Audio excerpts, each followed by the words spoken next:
back up again.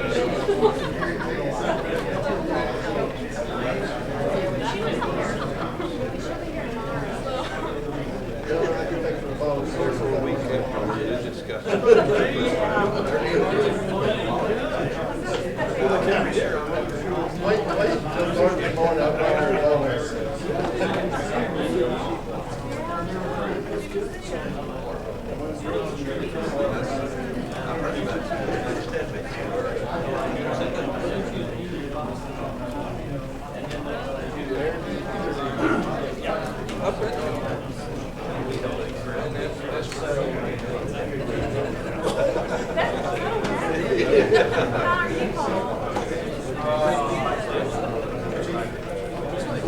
Not before Mr. Board.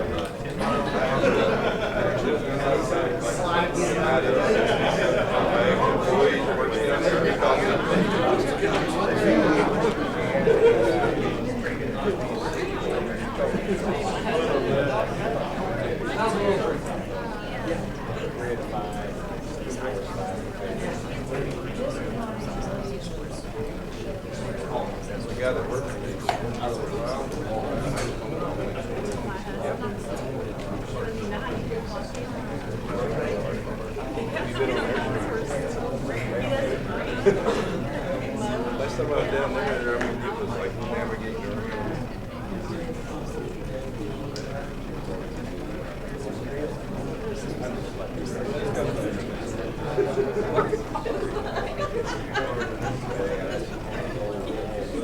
What are you doing?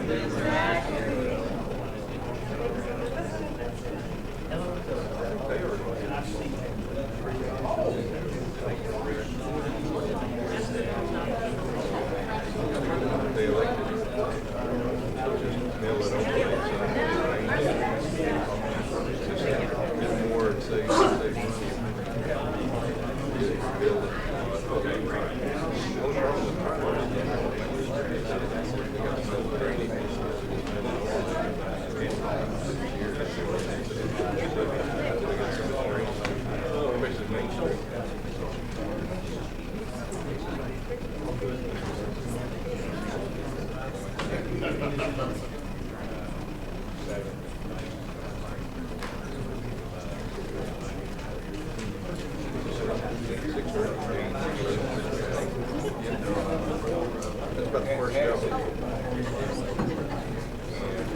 That's about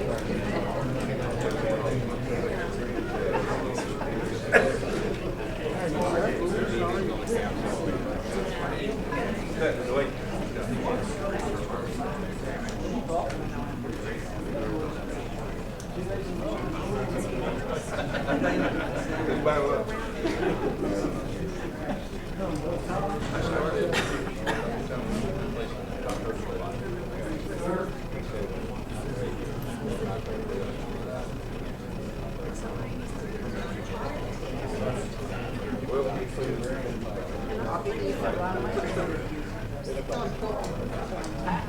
Feel important.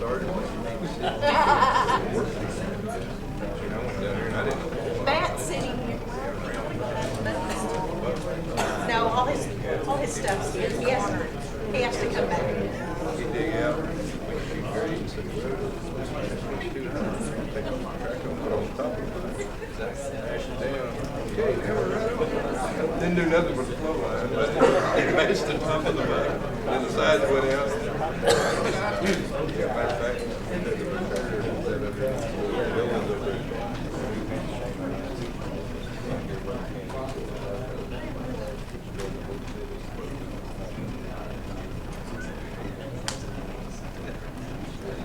yeah.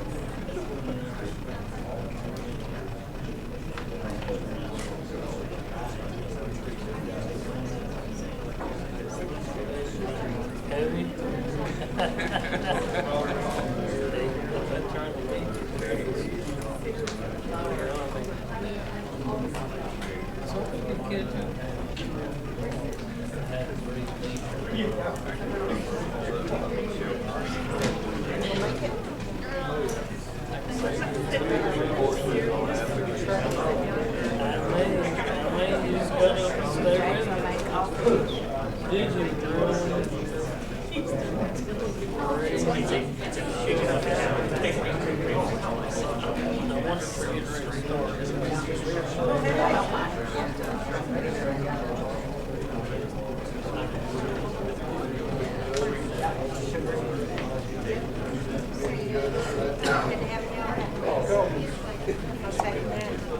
favor, get out. All in favor, all opposed, get out.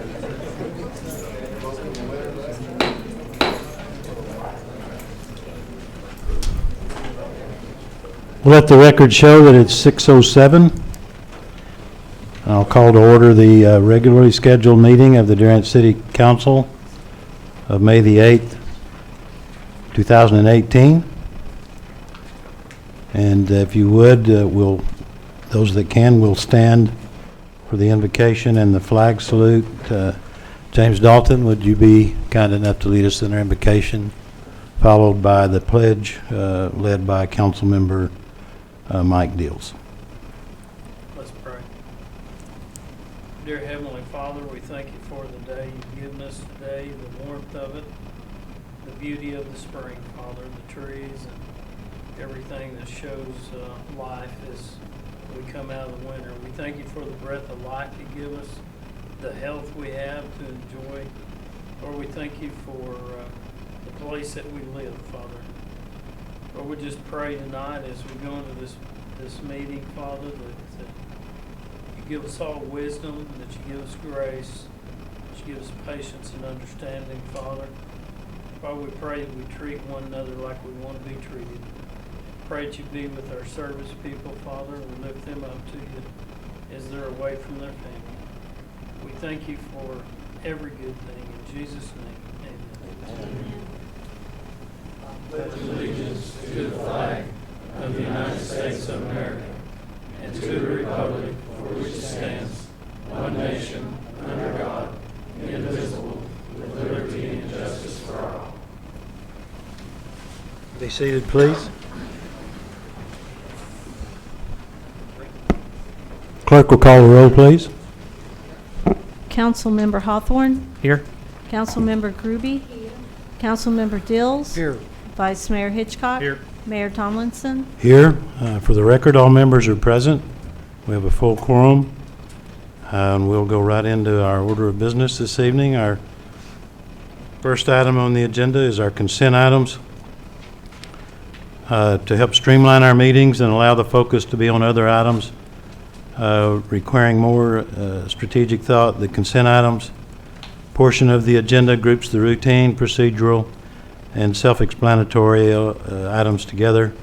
These items are voted on in a single motion. However, any council member requesting further information on a specific item can have it removed from the consent items section for individual attention and separate vote, and that would fall under item 2 this evening. We have items 1A through L. Are there any to be removed for consideration?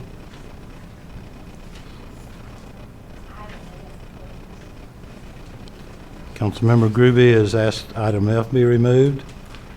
Are there any others from council members?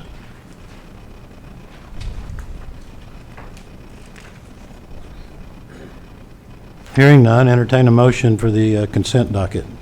Move to approve the remaining items. Second. Have a motion and a second. Any further discussion? Hearing none, the clerk will record the vote, please. Councilmember Hawthorne. Aye. Councilmember Groby. Councilmember Dills. Aye. Vice Mayor Hitchcock. Aye. Mayor Tomlinson. Aye, motion carries.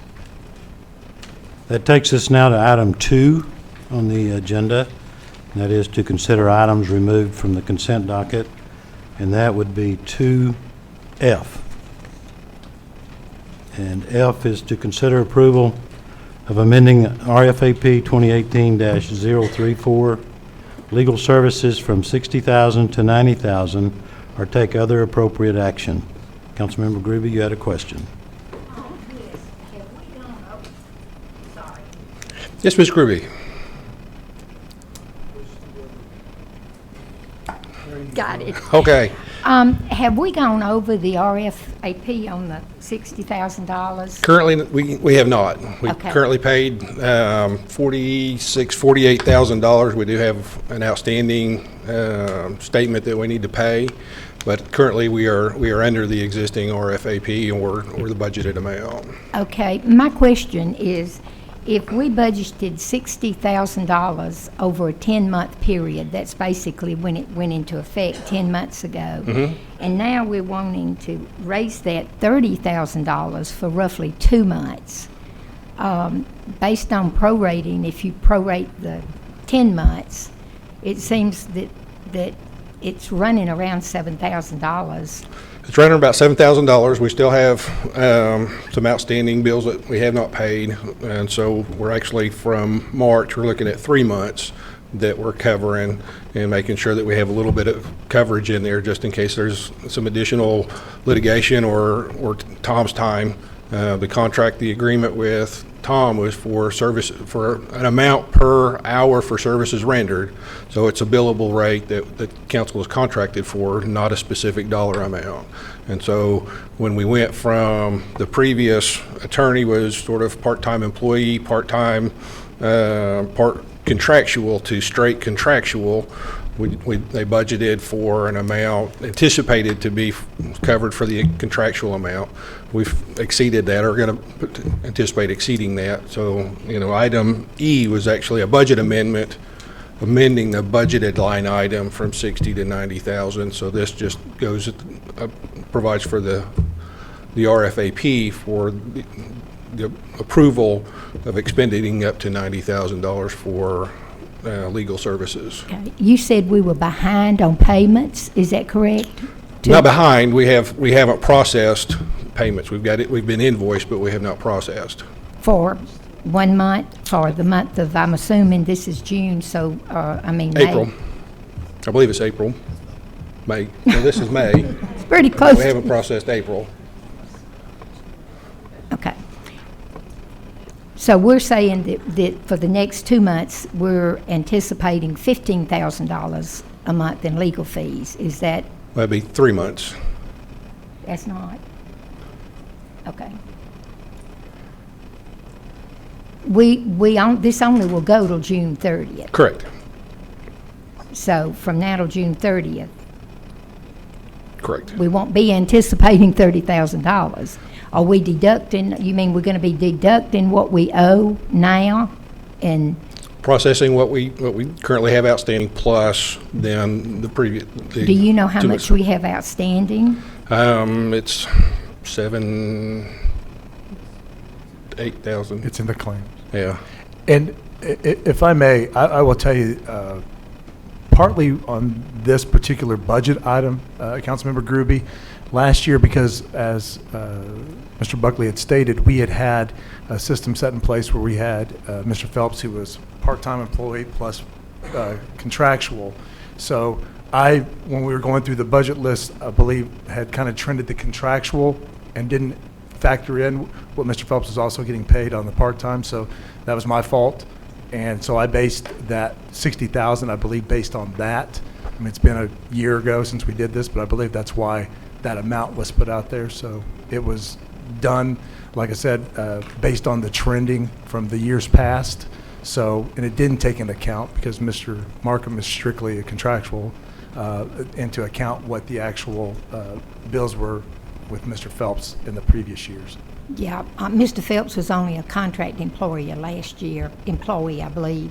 But I guess I'm just confused. I just feel like that if we're going to pay $30,000, Tom, you said it won't be for 2 months.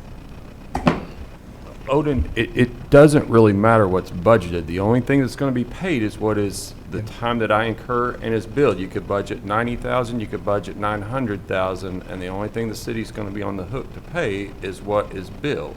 It's been averaging somewhere between, I think one bill was 4,000 something, and one bill is over 7,000, or 2 bills are over 7,000. So it's probably averaging $6,000. The bill that's in the claims packet that you have there, will put us over the 60,000. So we adopt the budget amendment tonight, and then the claims are paid, and we're within the budget amendment. And then there will probably be 3 more bills for the fiscal year. I don't anticipate that we'll get all the way to the 90,000, but to avoid coming back and having to do another budget amendment, that should be enough to provide a little bit of cushion and have some left within the budget. I will tell you, this is with well under what the previous city attorney, his total cost over the last several years. So even at $90,000, it's just a little bit different format versus part-time employee and contract that he did. Mine's all contract.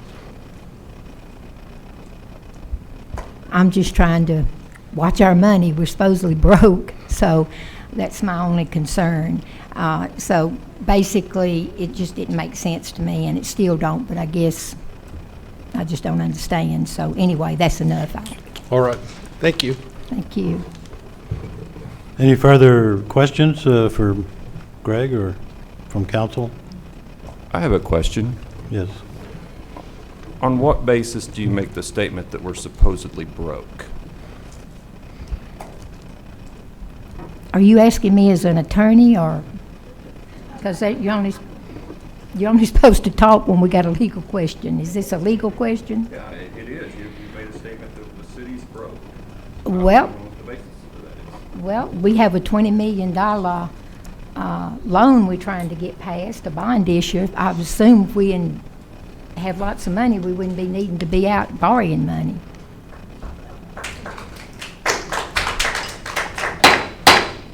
Please.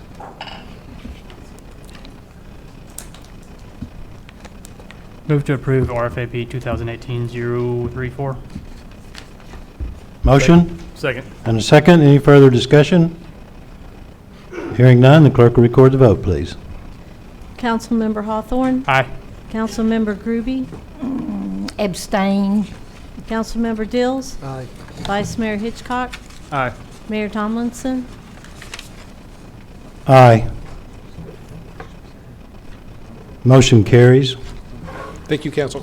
Thank you, Greg.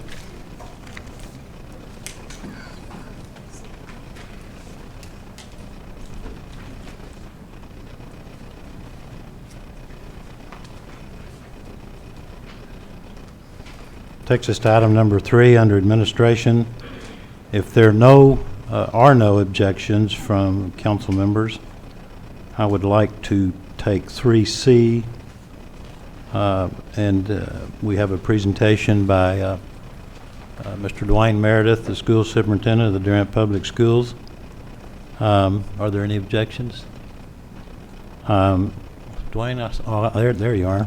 And Mr. Meredith is going to, council has had some questions, and there are questions regarding city limit boundaries and school district boundaries, and why do those overlap or not overlap, or and that sort of thing. And we kind of asked Mr. Meredith to kind of, with Council Member Mike Dill's assistance, kind of explain that to us a little bit.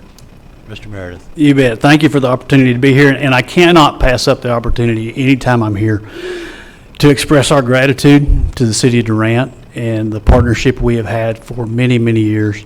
And folks here in the audience, I don't want to miss anybody. Of course, back when Councilman Hitchcock was one of my students, I didn't have to wear these, but now I do. No, I'm very grateful and thankful to live in the community in Durant, Oklahoma. I'm thankful for people in this audience, Chief Hauser,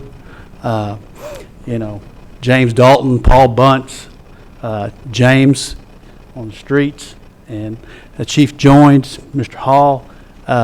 Folks, we've got a great place here, and anytime you give me the mic, I want to express that thankfulness, and I want to say thank you to Mr. Rundle and all the council for all that you do for everyone, but I'm always looking out for our kids, and you guys are always so supportive on that. I want to say the request was made to come and visit about the legal process of school annexation, okay? This is not something, I want to make sure everybody understands this. This is not something Durant Schools is interested in at all, but I want to explain the process because there are multiple ways, but the one way I think that because I think this conversation, if I'm wrong, please correct me, came up through talking about housing developments. That may have been the root of the conversation. But let me just explain this method. I have said for years, this is a method of perseverance for anyone who attempts this. And our legal staff of Rosenstein, Fist, and Ringo up in Tulsa, who've been school attorneys for many, many, many years, and know the law as well as any school attorneys, if not better. Of course, obviously, we hire them, so we think they're the best. But of all their years in practicing school law, they have yet to see one of these take place as far as an annexation. Okay, and what this is, and I learned a long time ago teaching in the classroom that I don't give you a handout till I finish teaching. Okay, well, I'll give you a handout when we're finished. But anyway, this is all under, for Mr. Markham's benefit, this is under Title 70, Oklahoma State Statute 7-101. Okay, and I have that documented on the handout I'll hand you at the end. And I'm just going to read what I put together for you. Says, but the method by which a school district or part of a school district can be annexed is by petition submitted by voters of the affected school district. In this method, the receiving school district board will need to approve the annexation, but the affected school district board does not. Okay? So let's set the stage here. You have school district A and you have school district B. So that's where we're going to start.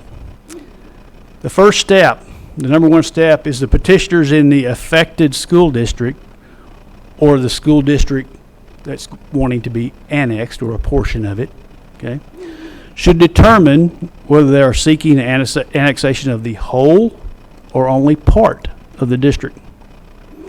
Once that decision is made, the petitioners should gain the concurrence of the receiving school district through a board resolution.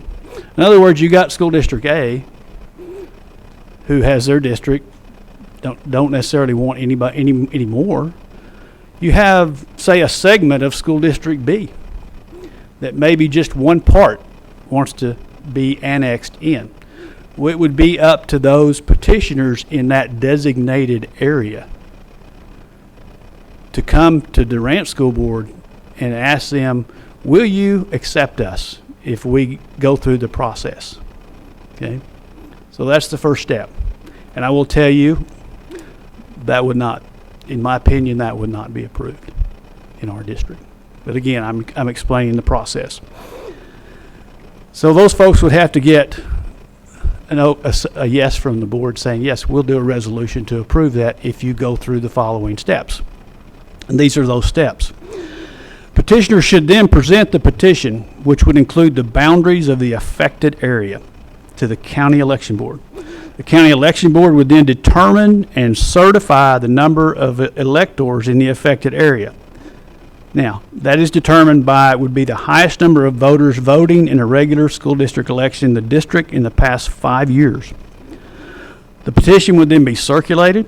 Once a majority of electors of the affected area pursuant to the number determined by the county election board have signed the petition must then be validated by the county election board and have the sufficient number of signatures. Step 3. Once the petition is validated, the petitioners have the option of presenting the petition to the affected school district. Now, they're the ones that this group says, hey, we're a part of this school district. We want to be over here in school district A, but we want our part or our neighborhood to come over into this district. Okay? Once the petition is validated, the petitioners have the option of presenting the petition to the affected district. If the affected district approves the petition, in other words, District B, if they say, yeah, it's okay with us, then only the members within that designated quadrant of people they've identified get to vote. If that board says no, we don't want that to happen. They can't stop the election, but they can require the entire school district patrons to vote, okay? Once the petition's been validated, let's say we have the election, and, once the petition's been validated, then this is sent to the Oklahoma State Superintendent of Schools, okay? Once it's validated from her and the election board, within 60 to 90 days after the resolution is received, the state superintendent will give notice to the county election board to conduct the election. Okay? Then the election takes place. If the annexation is approved by the voters, within 5 days, the state superintendent will issue an order declaring the annexation, which shall not be effective for 10 days. During that time, the annexation order may be appealed to the county district court by 25% of the school district voters who were authorized to vote in the annexation election. If appealed, the annexation shall be stayed pending the appeal. If not, then it will move forward into the following school year. Okay? So that is as simplified as I can make this process, folks. Attorneys wrote the law. So, no offense, Tom. But that is the process. And again, as I said earlier, as I started, this is a process of perseverance, and I think you kind of understand why it's a process of perseverance. So, any questions?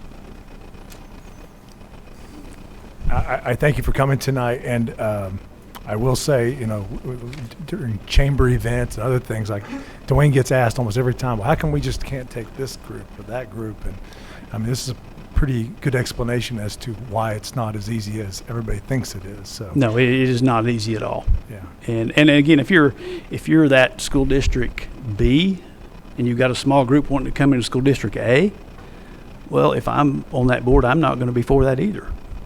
And so that in turn would put the entire district voters at the polls. And again, you got to understand they're giving up ad valorem money as they do that. So, okay.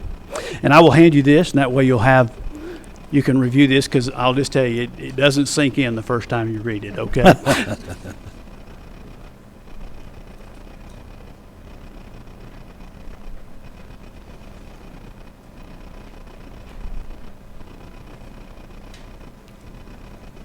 Very good.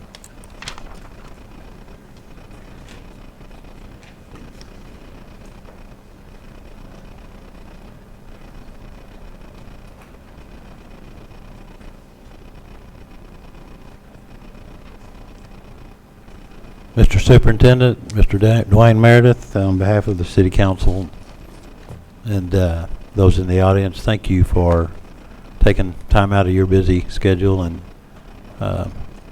giving us this brief but still complicated. Again, it's perseverance. Yeah. And but we always appreciate our partnership with the Durant Public School System too, and the wonderful job you guys do. And we're always honored to recognize our public school district and those in leadership that make the good things happen here. You're recognized all over the state, and we know that. So thanks again for coming. Yes, sir. You have a final comment? Or? Well, just as far as our school district, it comes down. It doesn't come down to me. It comes down to those our staff, our parents, the support they have at home, our kids. Again, we live in a great place, folks. And we have a motto in Durant Schools: once a line, always a line. And we are one team, one family. And we believe that. We believe that we have to have that same motto as a community as well. And we think that this council and this city supports that wholeheartedly. So, again, thank you for all you do. If I can ever be of assistance or help, please let me know. Yes, sir. Thank you, Wayne. Thank you. Okay, now we'll move to item number 3A.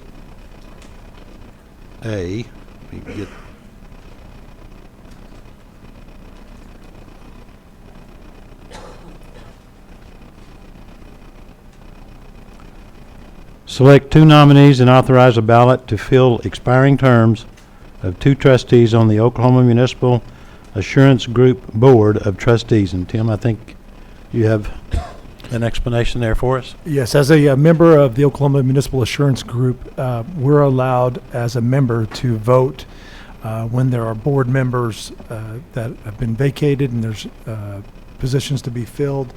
The 2 folks that I have brought before the council tonight is Kimberly Meek, she's city manager of City of Duncan, and Craig Stevenson, the city manager of Ponca City.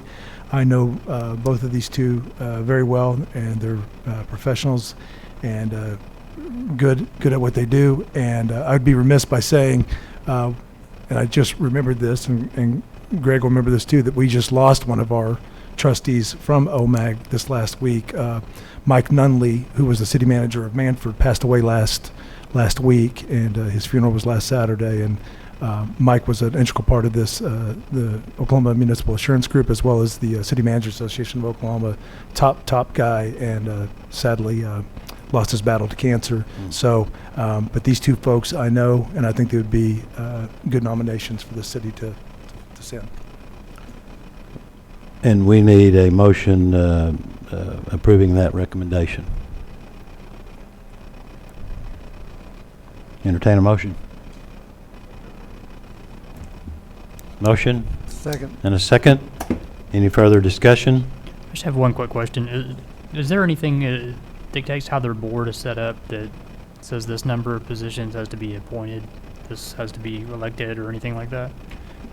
I believe it's a board of 7, and I don't think they're broken up into districts. I think they're just it's 7 throughout the state, and I think it's on the 2-year or 4-year terms. 4-year terms.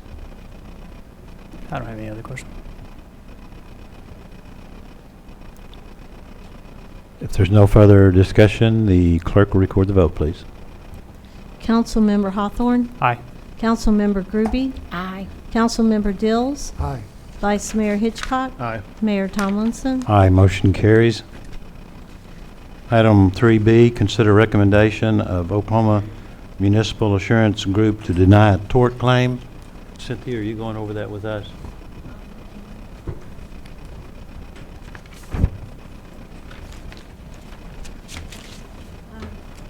You will, okay, thank you. You'll see the notice of tort claim is attached, as well as the correspondence from Oklahoma Municipal Assurance Group, in which they recommended denial of the tort claim, and this is a procedural action. Whenever they recommend denial, it's placed before the council for their final decision to follow that recommendation or take other action. This particular tort claim was over damage caused by hitting a pothole, and what OMAG is stating in their correspondence is that it was not it had not been previously reported to the city, and it wasn't something that they overlooked to fix. In fact, when I talked to James Young about it, he told me at the time he had his entire crew out there repairing potholes. And so that was one of them that did end up getting repaired, but they were all out on the streets doing that at that time, and it was when we were having some significant rainfall. And so it is what it is. I mean, it's there for you to review in its entirety. I put the entire file on as an attachment. We had that in our packet. Any questions for the city clerk regarding this? If not, entertain a motion. Excuse me. Yes. Cindy, Yes. did he immediately report this, or how soon did he report? Is he here today, or? No, but if you scroll to the top of the notice of the tort claim, let's see if I can read it from here. I okay, saw the have it date on. and time, the 26th of February. Okay, and if you scroll to the bottom of it, it should have the date when he finally 3/12. turned it in. Yeah. Up a little, up. there. It wasn't right away. There was some time that passed there.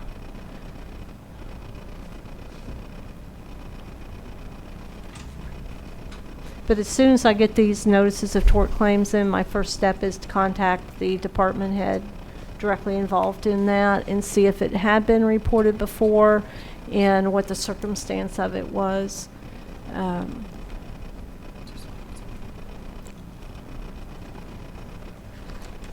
Okay, we've got the recommendation of the Oklahoma Municipal Assurance Group to deny. Do we have any further questions or discussion?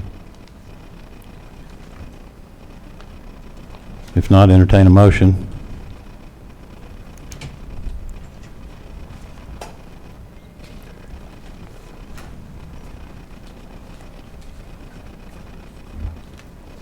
I think it's critical here that we remind ourselves that this Municipal Assurance Group advised that the city was not liable, that we were not aware of that particular pothole, thus removing the liability exposure.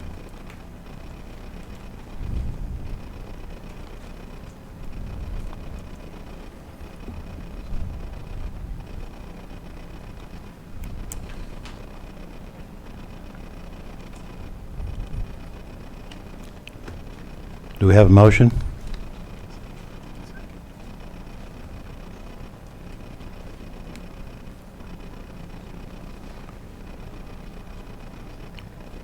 I'll move that we follow the recommendation of the Oklahoma Municipal Assurance Group. Second. Motion and a second. Any further discussion? Hearing none, clerk will record the vote, please. Councilmember Hawthorne, Aye. Councilmember Groby, Aye. Councilmember Dills, Aye. Vice Mayor Hitchcock, Aye. Mayor Tomlinson. Aye, motion carries. Takes us to item 3D, and that is to consider approval of Resolution 2018-13, establishing a fee schedule for open records. And I guess that would be open records request, or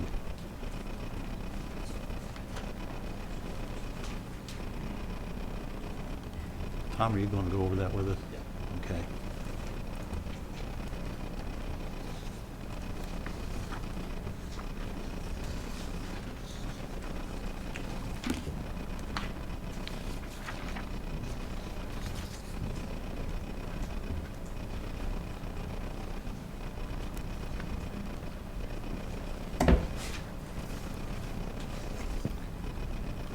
Thank you, Mayor and Council.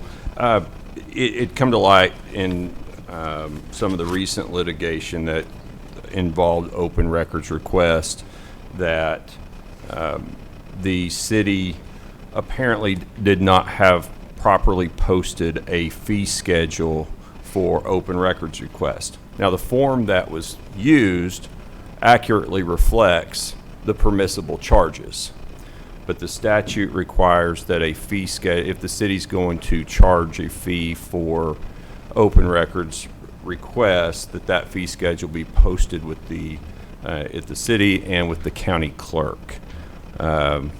It's certainly possible that at some time it had been posted or the posting got taken down, but there was no posting at the county clerk's office, and there was no record, or it couldn't be found that a fee schedule had been adopted.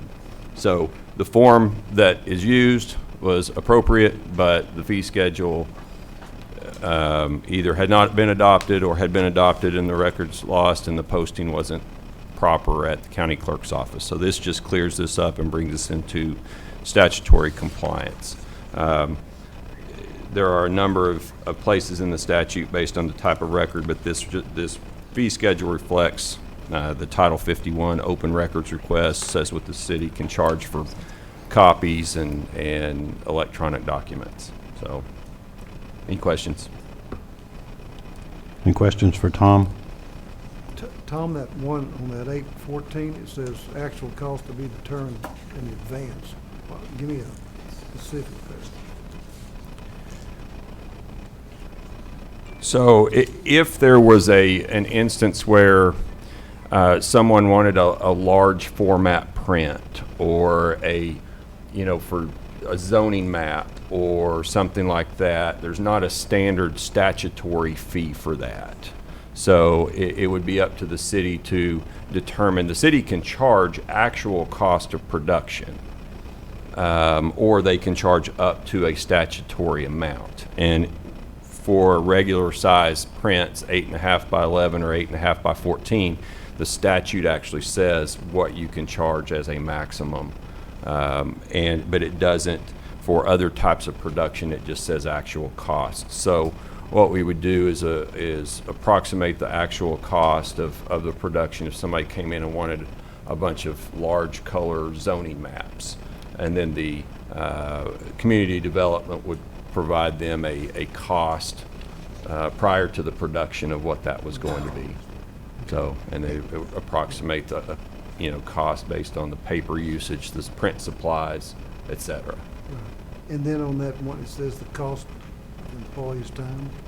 So, and I apologize, the formatting on this didn't come out exactly right, but so if on an electronic copy, if someone came in and instead of wanting 1,000 pages printed out, they wanted it put on a CD-ROM, if that was convenient, they could do that for the cost of a CD-ROM for $2 or whatever it is, plus the time that it takes an employee to put that on there. So if you think about someone, if they want 5,000 pages of documents, they can either pay a quarter a page, or they think, well, I can have it on CD for a lot cheaper, and it would be, but it may take some time for an employee to put that on there. So that would be just reflective of the actual time that it takes the employee to consolidate those records and put them on a disk rather than copy them at 25 cents a page. So,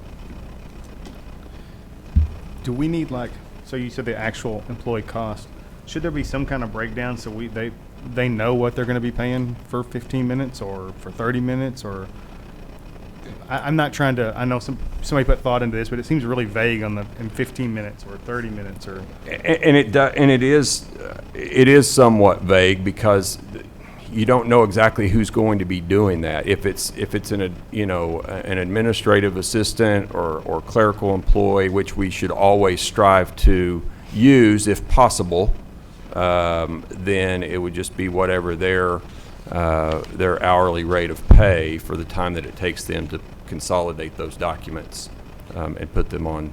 And can we not just have a set fee no matter who does it? It costs this much for 15 minutes, this much for 30 minutes. It doesn't matter if you're doing it, Tim's, it doesn't matter. I mean, it just seems like that would be an easier way to do business. It would be. The problem with that is the statute says basically you can use actual cost or you can use these standard fees, but it only gives standard fees for a few things, and that's 8.5 by 11 and 8.5 by 14. It doesn't have a big list of standard fees that you can charge, so that what you're left with then is actual cost for those other things. I'm sorry. I mean, it is difficult. Why can't we just charge for the cost of the paper or the supplies and let the rest of it be a part of transparency? I mean, do we actually have people that come in that would take 25 hours or 10 hours to ask for open records? What do cities of comparable, to Odin's point, what is Ardmore, Ada, McAllister, what is their fees, what do they do? I don't know the answer to that, and I suspect, Councilwoman Gruby, that there are some places that just factor in that cost and say, we're going to charge for the 8.5 by 11s, and anything else, we'll just eat the cost of that. And that's a policy decision that the council could certainly make, and for routine.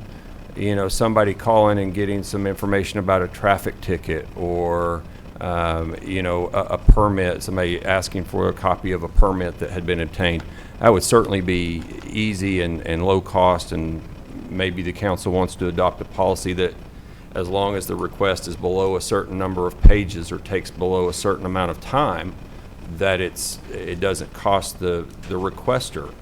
But the short answer is yes, there are some people that, and for very legitimate reasons, make a request that takes staff a lot of time. They may have to go back into historical records that aren't readily accessible by a few clicks of buttons on a computer. So there are times when it would take 10 hours or conceivably longer. And so I don't know that that's fair to the taxpayers to make the city eat that cost when it's one taxpayer, or maybe someone that's not even from Durant, a Durant taxpayer making that request.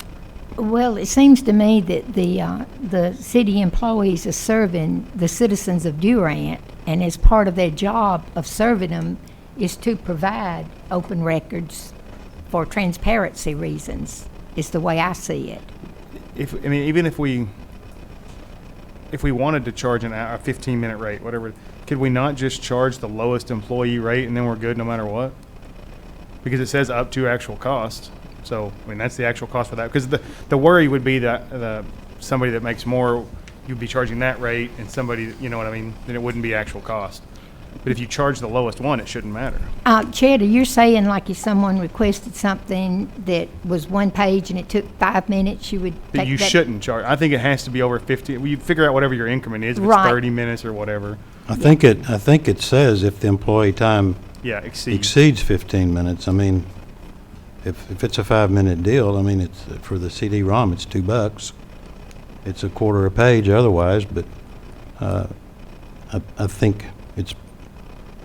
think your question really is, what do we charge for? Yeah, I just want to know if we're going to charge something. I think whoever comes up there should know exactly what they're going to get charged. Is it going to be $10? Yeah.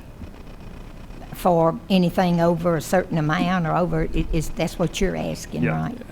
My only thing is I don't want to miss out on something there, and I don't want to nickel and dime someone, but I do know, as a council member, I've sent questions to the city manager, who I know is going to send a response back that probably went through the city attorney, and I can't complain knowing that that's what's going to happen, and then get the claims to pay them at the next meeting.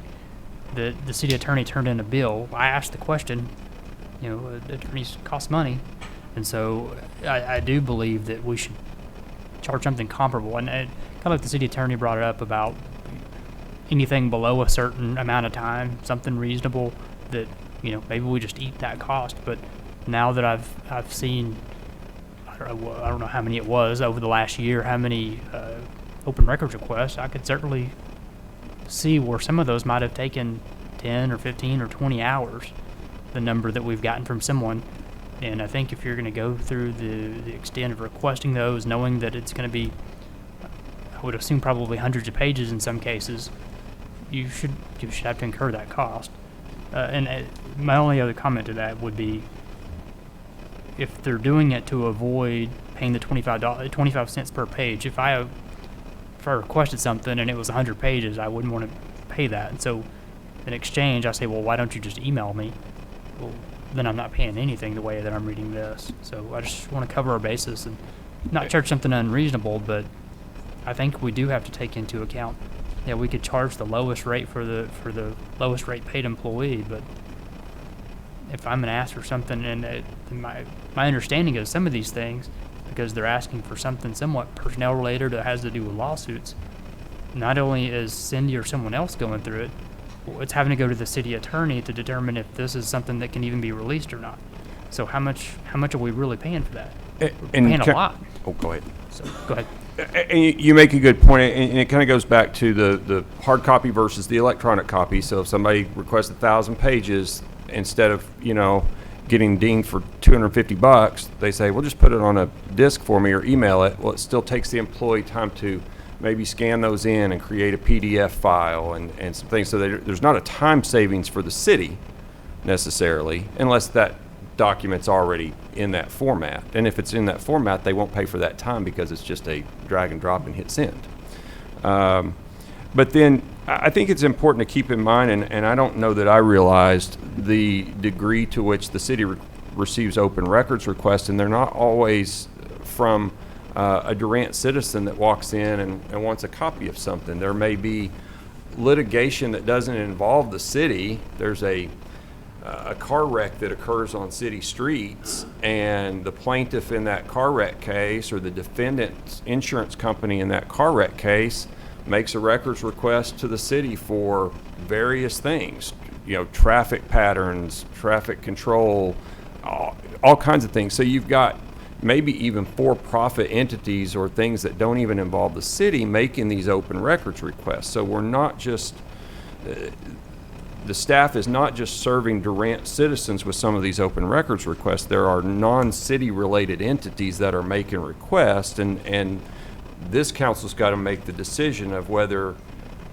they get those for free if it can be done within a certain amount of time, or whether they should pay for those requests. And that's not a question I can answer, but that's just something that to consider, that not all of these requests come from Durant citizens just wanting some transparent information. There's a lot of business related requests, somebody wanting to put in whatever it is, phone lines, or they want copies of easements, or whatever it is, and so there's a lot of commercial type requests as well. And that's what I was surprised of. There's so many that were not just me, hey, I need a copy of something that we did at a meeting, and I'm all for what Councilman Ruby is saying. We want to be open and transparent, and I think using the fullest extent of the website and having a document repository to where someone doesn't have to call and request it. They can go to the website and they can find it just like anybody else. So, and I don't know what the answer to that is, but there are a lot of for-profit businesses that city staff are having used time to go look it up, make them a copy, and send it to them. So I still think it's a service that we should provide to the citizens of the city and only charge them for the cost of the paper or the CD or whatever. If it gets outrageous, then I think it should be maybe looked at on a as-come basis. But it just seems to me like that it's double dipping if the citizens, if the employees if we're being paid, we're already paying our employees, and then we're paying them again to charge the citizens for information that they're requesting. And I agree with what you're saying. I guess it would just be a matter of defining where's that outrageous level, because I think there's a level somewhere in there that we have to recoup some cost. I just don't know exactly what that number is. If it's over a certain amount of time. What's outrageous? Give me a figure. When I say outrageous, is someone come in and ask probably for 300 pages or something, and it was something that took some research, that would be outrageous. A little bit outrageous. But if somebody wanted what I consider a reasonable request, I think that we shouldn't charge them for it.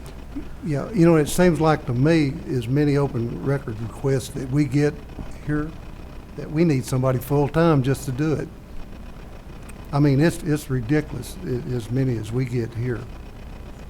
And sometimes, I understand why they want them, and I understand there should be a time to get it. But one person or two people doing that, I can see how that would take them away from their other job. And there are some records that you can't take out, Cindy, like the big books, and they've always let people be really nice about coming in, which I've done with people, and go in the little room and go through the big ledgers that you are not allowed to take outside because they're bound, so you can't take those big books. And they don't charge, or they haven't. I don't know if they do now, but they have never charged in the past to come in and have access to those ledgers. Let me, if I might, Councilman. The statute does provide for, and this might be something that we want to, what I would recommend is probably adopting this tonight just to get us into minimal compliance, and then maybe go back and refine just a little bit what we do, because the statute does say that if a request is made for a purely commercial purpose, or an obviously solely commercial purpose, then the city can charge a reasonable, charged to recover those records, whether it's time, whatever. Or that if it would cause an undue disruption to the staff. So it might be that the council wants to provide some direction on, let's give the clerk or whoever receives the open records request some discretion, and if it appears to be a solely commercial purpose and not a citizen request for transparency or just research or whatever it is that they're trying to do, that we have a separate fee structure for commercial purpose versus citizen requests that don't have an apparent commercial aspect to them. We could, and that would be doable. Well, if I could, go ahead, Councilman. Is there certain records that Cindy does and then certain records that Tim does? I don't. Yeah, there's going to be records. If somebody comes in and a prime example is that they want to do an email or some sort of record request over a period of time, Cindy doesn't have access just to go into the emails and do all the things. We have to get our IT folks involved, and that takes them away from their job to have to stop what they're doing to be able to do that. So I think that's an example. Finance, if it's a lot of questions about financial records and researching several years back, that takes some work to do too. So you're talking about folks with the treasurer's office, IT office, like Councilmember Hawthorne mentioned earlier, sometimes, and we have to take these records, hand them over to the city attorney to make sure that they're within the proper guidelines of the law of what can and cannot be, especially when it comes to personnel records, what can and cannot be sent out. So there is some time, and as he stated, so if we get a request, whether it be litigation or for somebody from out of state, those, although I agree with Ms. Gruby, we're here and we're working, but the residual effects is you're taking time out to answer the things which we're required to do, and we do our best to get it done in a timely manner, but there is some cause and effect to that, and it does take time away and like I say, Cindy doesn't have access to every single record that is requested. Some of them do take some diligence and work and research to be able to go find. So, you brought up something else. When someone requests, then what's the length of time on getting that back to that person? Let City Attorney Markham go into what the legal requirements are in regards to, I think the law changed in November of 17.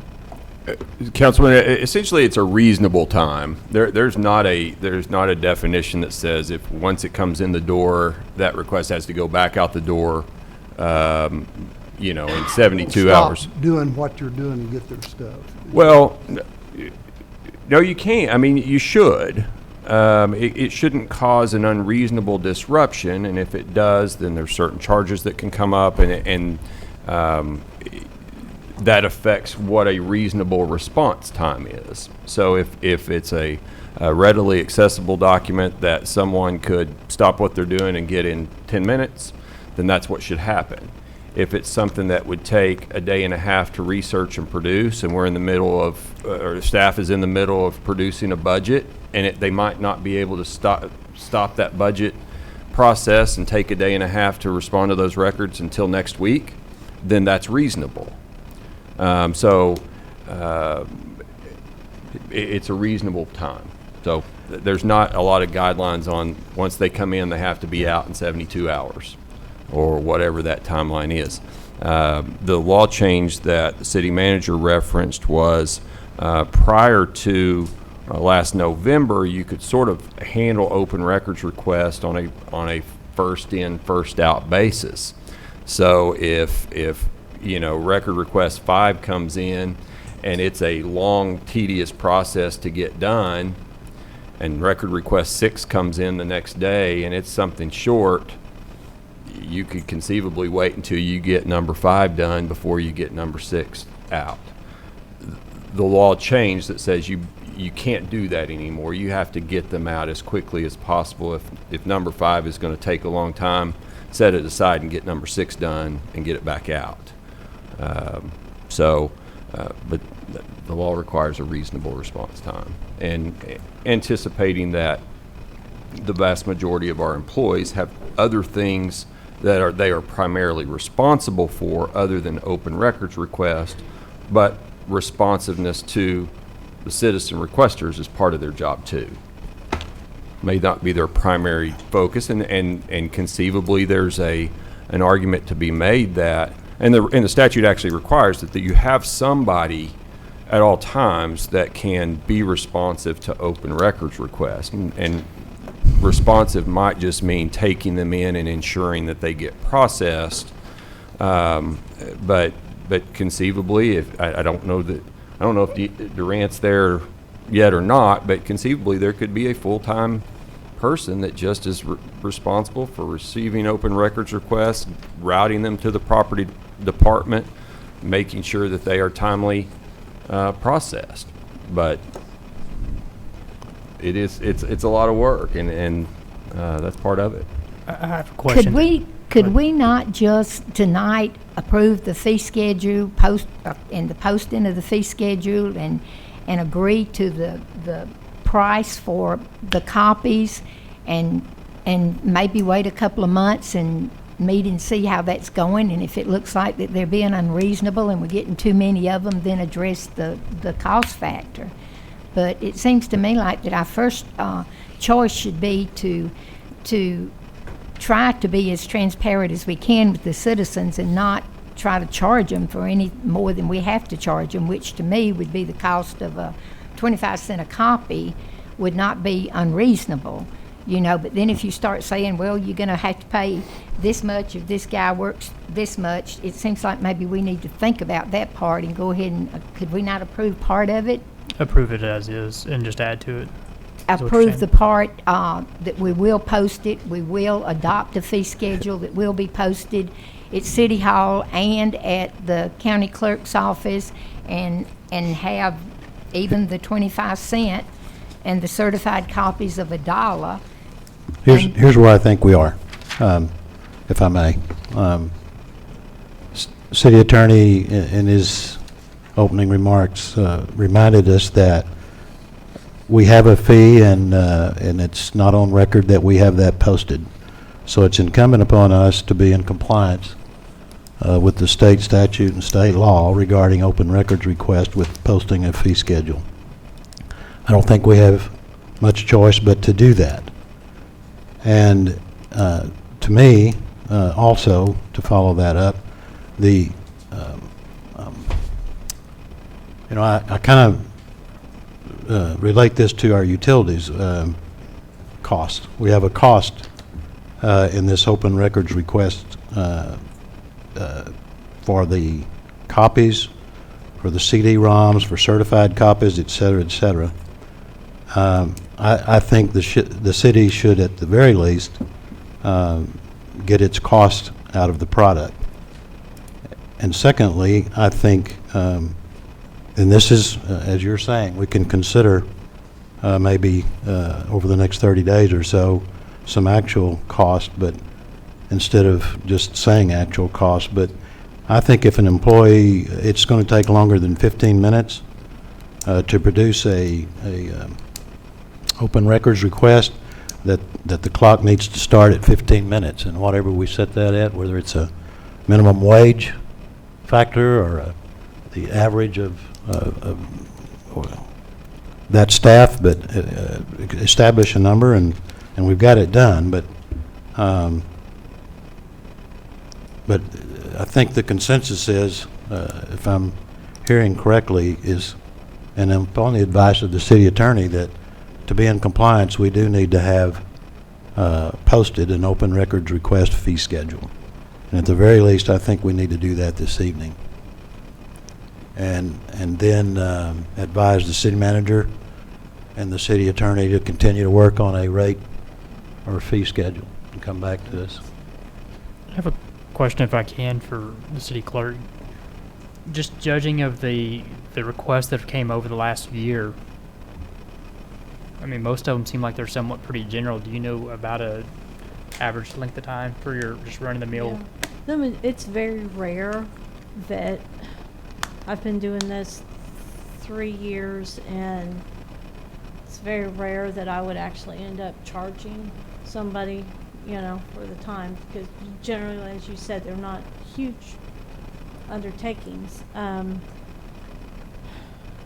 But a lot of these I can get in and out same day. The majority of them are same day or the next day. It's but when you get into some of them that have to do with emails and cell phones, where I have to involve other departments and I can't have any control over what their schedule is, it might be longer than that. And some of those you're going to see go into a matter of days. Cindy, and Destry, I'll remind you in this council that we've just personally I spent hours as far as the email requests. I'm not getting paid, but But I so would, if what I'm saying there, I think if the city clerk or staff has to do that, then I think we just need to establish a minimum time and a charge after that. and I agree with that. I guess in that case, this would be a question for the city manager, is if Cindy gets a request and she spends however much time, say 30, 45 minutes, and it's something that has to go to IT, well, they can't get to it for another day or two. Well, we're not charging them every hour up until they get to it. No. When IT gets to it, we'll charge. No. And that's. And I just have one other question for Cindy. If someone requests something that is in the books that we can't just run through the copy machine. Yes. How do they get a copy if they call and request that? Do they have to actually come up here to look in the book? They could, where you see more of that is if it's a cemetery, say they want to look at one of the big cemetery books, or sometimes some of the financial ledgers. They can always take a picture of it. That's one way, and certainly they're free to do that. Or they can, they're welcome to stand and look at it. And then we always have to have someone with them at all times so they don't walk out with it, or they don't tear a page out of the book. We've had that happen prior to my tenure there. I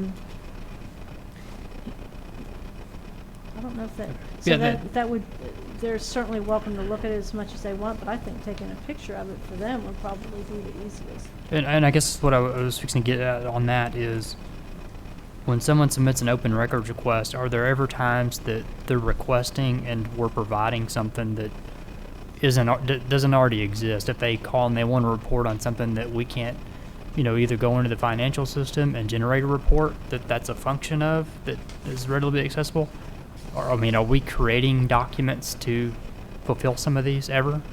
Generally, no. The requirement is you can't require staff to create something that doesn't exist. An open records request is a request of generally accessible records that already exist. So, but it may take some staff effort to compile that information for them, but they don't have to go in and create information that doesn't already exist. Okay. And I think it's probably fair to say that it's worth spending the time considering this, but what we're really doing is probably 10% of the open records request, or maybe 5% of the open records request, probably take 90% of the time. That other 90% of those open records requests are in and out same day, don't take much time, never going to be charged for, other than maybe just the per page cost. So it's a few big open records requests that take the majority of the time. Tim, what's the other cities the size of Durant? What do they charge their employees on that? I think each city's a little bit different. I think for, like I said, routine items, if somebody wants a copy of the minutes from a council meeting from 1959 and Cindy can go back and pull the book and slap it on the copier, that's no big deal. But I think where it becomes a little bit more of a task is when it's going to require several hours of staff and different levels of staff to be able to produce those documents. I mean, like I said, I think it just varies from city to city. Some cities, it's not a big issue. Some cities, like I said, I think probably some of your bigger cities have, as we talked about before, folks that are on staff, that's all they do is open records request. And as was alluded to earlier, I think we're getting close to the point now to where, we might have to look at that as well for the. Could we not just go ahead and approve this tonight, the resolution, or approve that we are going to post it as per state statute, and take the 25-cent fee and the $1 fee, and then the things that we're asking about what other cities charge? If we want to come back in a month or two, maybe that'll give us time to look and see, and we can always change that. But if we could go ahead tonight and just approve the resolution that we have to have it posted, and the 25-cent that we have to have a fee schedule, which we do have here, and this 25-cent I think is pretty well standard. I think I have seen this before, and I think that this is something I don't know Sandy's charging it now, but Well, yeah, I'm on. What I've been doing is giving people a choice. If I can email it to them, I don't charge anything because I'm not making a copy. Right. But not everybody has computer access or they're able to do that, and then I do charge them, the $25 or 25 cents a page. So, but the majority of people, they'd rather have it in email anyway. That's how I've been doing it. So, I don't collect fees that often. Okay, thank you. And I can put this in the form of a motion. I think is what I recommend, just because I agree we want to be transparent and get this process started. I think we're probably all committed to updating it as necessary. But in reference to Exhibit A for this resolution is leave it for the most part the way it is, but under electronic copies, where it says items on CD-ROM or DVD-ROM, if an employee time, and change that to exceed 60 minutes, and then also under the following, cost of employee time to exceed 60 minutes also, both of those. And once we kind of have or better prepared to update that, if it needs to go up or down, or possibly add some amounts on there. But I think that would at least be a good starting point. I think I could go for that because I don't really think it'd take that any much longer than that to do that, or if that long. So I could go. Have you made a motion? I'll make a motion to approve Resolution 2018-13 with the changes in those two sections to reflect anything that exceeds 60 minutes. There's not an emergency. I second. I have a motion, we have a second. Any discussion? And Tom, I would ask,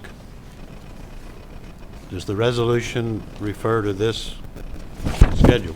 It does. The resolution incorporates Exhibit A by reference. Okay. So it's part of it.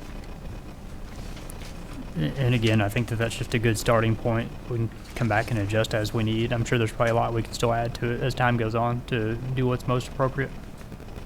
I would agree, and I think we need to even, Cindy, I just heard you mention you do it by email, some of it, but that can be time consuming. Also, I think the electronic side of this would need to be considered. Scanning and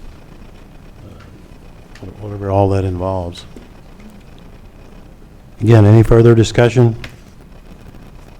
Hearing none, the clerk will record the vote, please. Councilmember Hawthorne? Aye. Councilmember Groby? Aye. Councilmember Dills? Aye. Vice Mayor Hitchcock? Aye. Mayor Tomlinson? Aye. Motion carries. Item 3E, consider approval of Joint Resolution 2018-14, authorizing the acquisition of real property for the purpose of extending the runway at Durant Regional Airport, Eaker Field, and declaring a necessity. And Tom, I think you were going to... Thank you, Mayor and Council. As you'll notice, this is a little bit unusual. This is a joint resolution between the council and the airport authority because each entity will have some responsibility here. But in one respect, this is really a housekeeping measure. You may or may not be aware that the plans are to extend the runway at Durant Regional Airport southward 1,800 feet. In order to do that and be compliant with FAA regulations, the city needs to acquire some real property on the south end of the runway, and then just a little tiny piece on the north end that adjoins some of the airport property up there. The intent is that the city can successfully negotiate the purchase of that price with those landowners, and we've already begun a process to start having that land appraised so that we can enter into some negotiations with those landowners.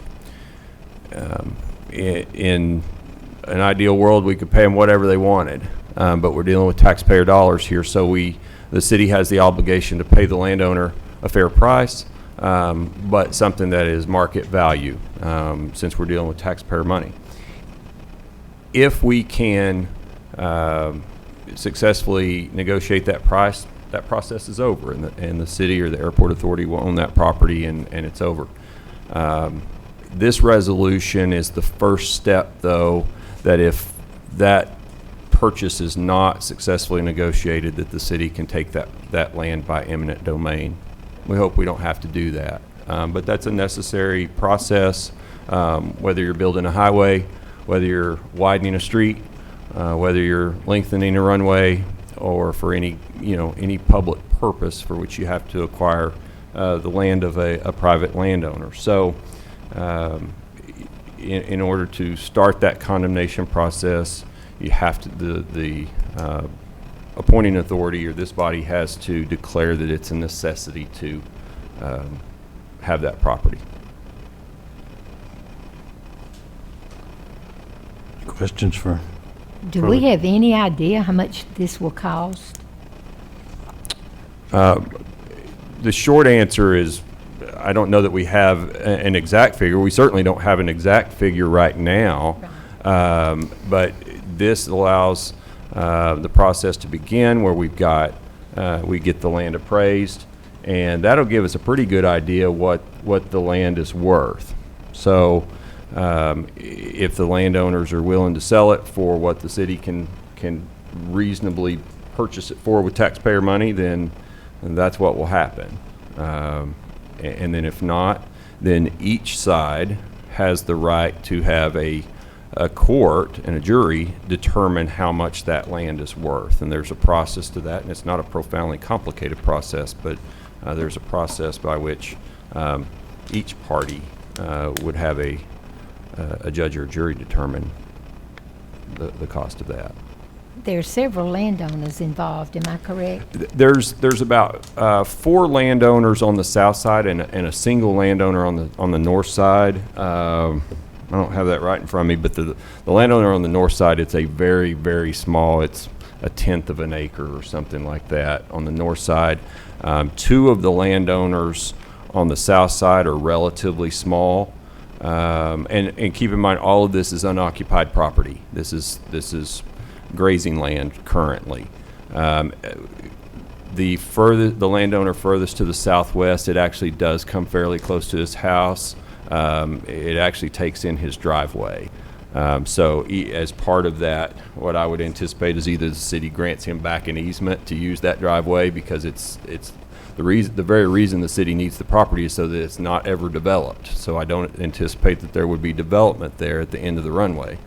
So, or we could pay to move his runway, pay to move his driveway into his house. But for the other, I think it's 40 or so acres that we would be obtaining is all unoccupied grazing land right now. So whatever that is worth per acre in that particular area, that's what it would cost, and there's money set aside to do that. And that's in the Airport Authority's budget, as I recall. Yeah. Marty knows more about that side of it. He's been dealing with that end of it. You're right, Mayor. This is Airport Authority money. It'll be Airport Authority property at the end of the day. We've been in touch with the FAA, and the latest scheduling shows that they have 60% plans done on the design of this extension already. 90% plans will be done by July 1st, and we need to be able to accept the grant from the FAA by having some authorization over this land, whether that is we've created the fair purchase or whether that's through the condemnation process, so that we can accept the grant. At this point, the actual runway extension would begin construction somewhere around the middle of October of this year and finish a year after that. So we're well on the way of this project. And if you'll remember, this is a $8.5 million project, mostly paid for by the FAA, some joint partners, and then the city only has about a 5% piece of that. So this is a good project for our airport.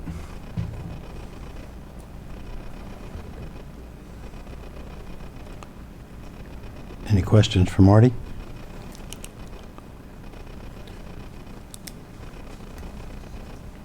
Hearing none, I'll entertain a motion for Joint Resolution 2018-14.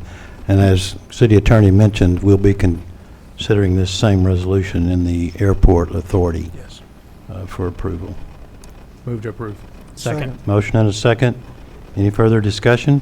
Mr. Mayor, if I might just mention one more thing. This is something that, even though there are relatively few landowners that are ultimately affected, anytime there's a scenario in which the city is purchasing private property and ultimately forcing the sale of private property, that's something that is sort of the general public becomes well aware of, and it isn't always easy to swallow.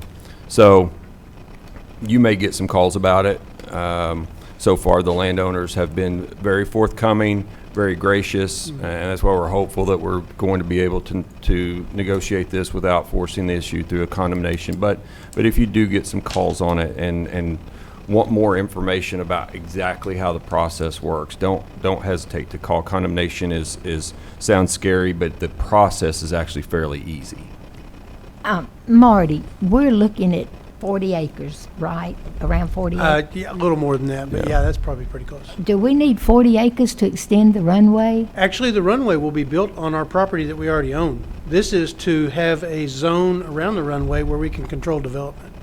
And it's required by the FAA that we own a certain amount of property on each end of our paved runway. Okay. So because we're extending our paved runway, now we got to extend our property again in that direction as well. Okay.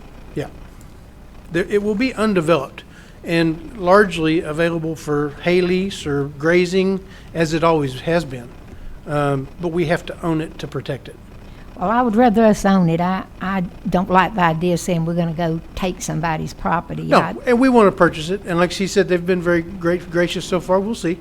We'll go through the process. Okay, we have a motion and a second. Any further discussion? Hearing none, the clerk will record the vote, please. Councilmember Hawthorne, Aye. Councilmember Groby, Aye. Councilmember Dills, Aye. Vice Mayor Hitchcock, Aye. Mayor Tomlinson. Aye, motion carries. I think if there's no objections from council members, I know there's a couple in the audience kind of waiting for us to get to item number H. If there's no objections, I'll go to item 3H. Consider approval of resolution number 2018-11, authorizing 5 mural projects in the Central Business District for the Durant Main Street organization. Matt? Yes, good evening, Mayor, Council. So the item before you, just as murals have been approved in the past few months, we have 5 more murals that are up for your consideration. The locations of which are the Access Dance Building, Pickery Building, Swearingen Insurance, Nautilus, and the Brenda Shipman Building located at Main and 2nd. So in your packets is a copy of the resolution as well as the sketches of each of the proposed murals and a map of the proposed locations. And as you mentioned, I saw that the two artists themselves are in the audience. And so we're here for any questions you have.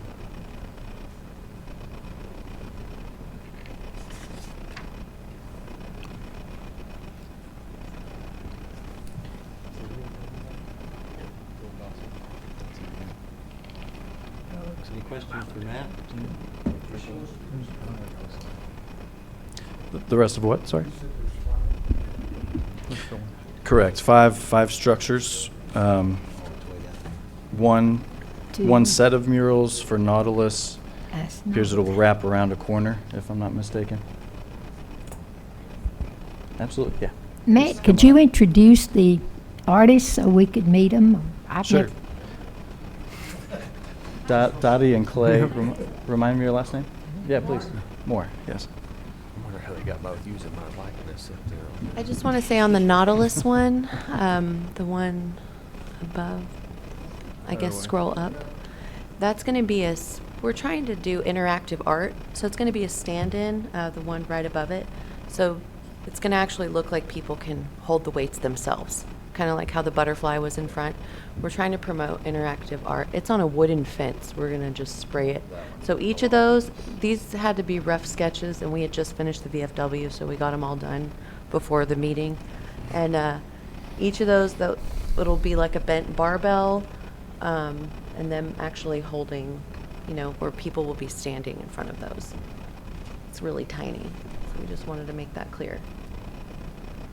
And then that's just a 90s print, but it's also going to be on a 50-foot, is that a 50-foot fence? Yeah. Kind of, on the left side of Nautilus. There's that plain fence, so they just want some color. Any other questions for the artist or for Matt? Do we have go ahead. I was going to say, if you've seen some of their work, especially on the VFW, it's really cool. As a veteran, I really appreciate it. It looks really, really good. I move to approve. Second. Motion and a second. Any further discussion? Hearing none, the clerk will record the vote, please. Councilmember Hawthorne, Aye. Councilmember Groby, Councilmember Dills, Aye. Vice Mayor Hitchcock, Aye. Mayor Tomlinson. Aye, motion carries. Thank you, guys. You do a great job. Thank you. We'll pick back up with 3F, consider approval of ordinance number 1853, amending the Durant Code of Ordinances, section 135.06, false alarms, and declaring an emergency. Yep, Matt here again.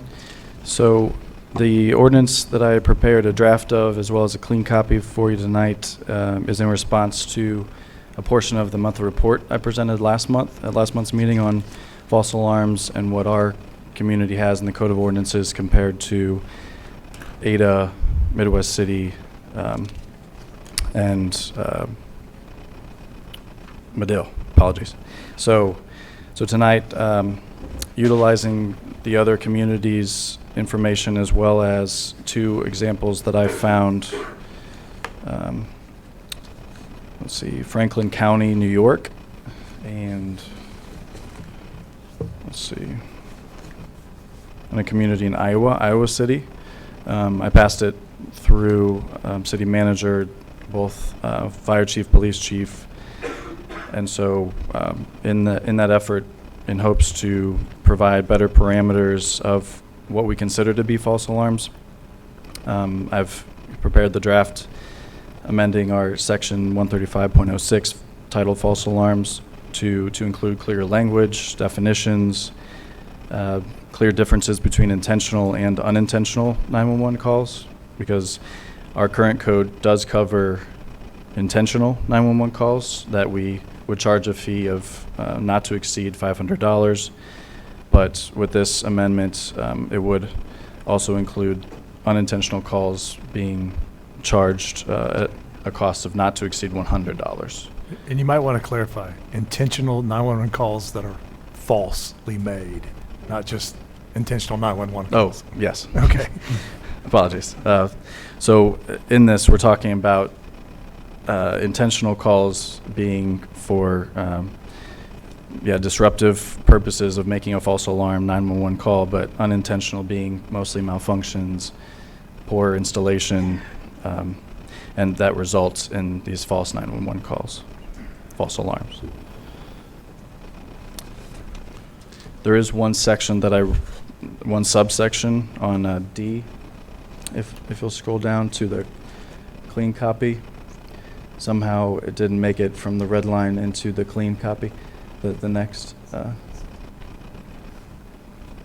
document, if you would. Oh, okay.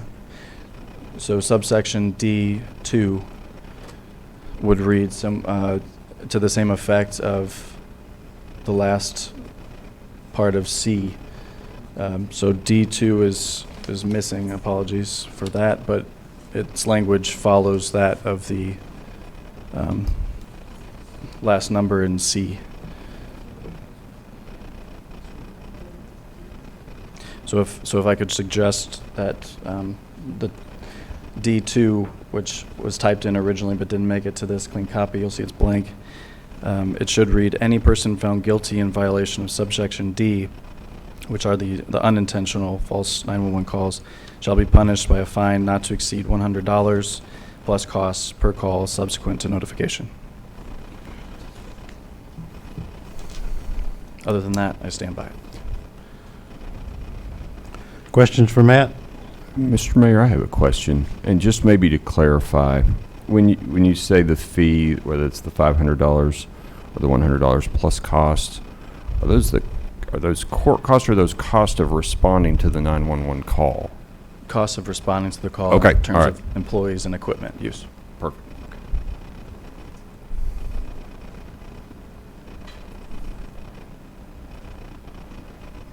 Any other questions for Matt regarding ordinance number 1853?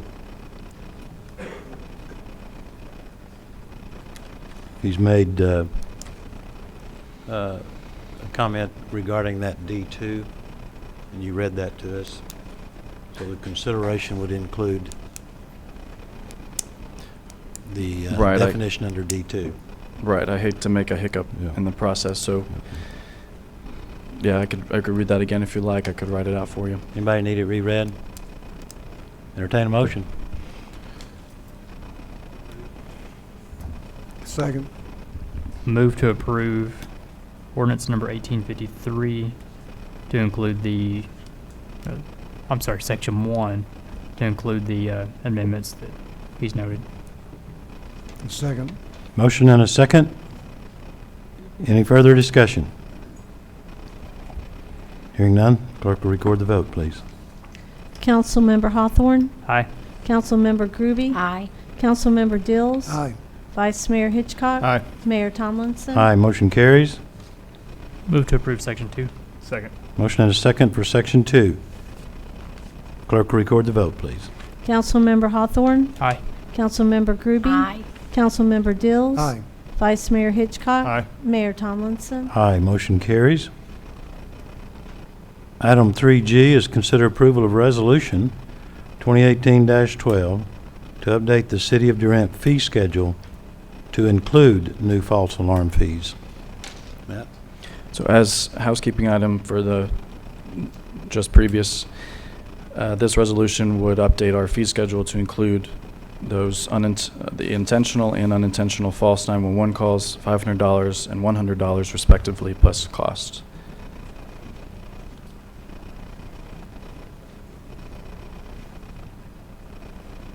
Any questions for Matt? Move to approve resolution 2018-12. Second. Motion and a second. Any further discussion? Hearing none, the clerk will record the vote, please. Councilmember Hawthorne, Aye. Councilmember Groby, Aye. Councilmember Dills, Aye. Vice Mayor Hitchcock, Aye. Mayor Tomlinson. Aye, Aye, motion carries. Thank you, Matt.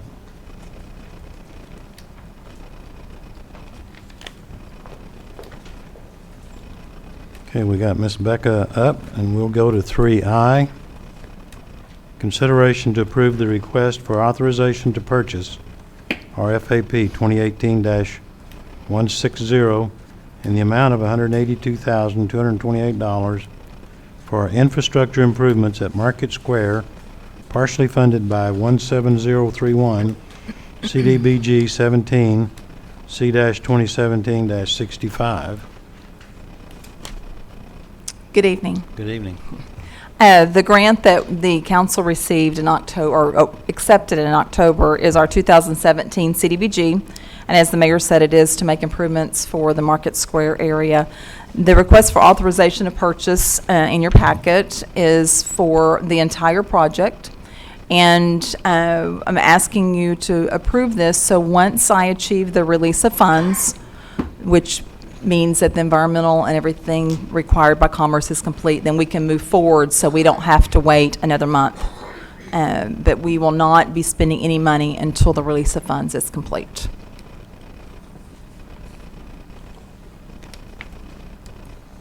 So you need a consideration for the RFAP 2018-160. Yes, sir. Do we have a motion? Move to approve. Second. Motion and a second. Any further discussion?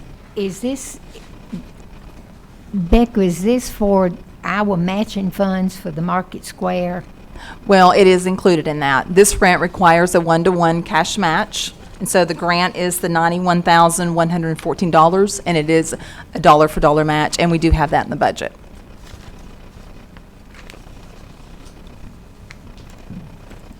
Does that answer your question? Okay. Yes, thank you. I thought that was right, but I Okay. wasn't sure. Any other questions? Hearing none, clerk will record the vote, please. Councilmember Hawthorne, Aye. Councilmember Groby, Councilmember Dills. Aye. Vice Mayor Hitchcock. Aye. Mayor Tomlinson. Aye, motion carries. Item 3J,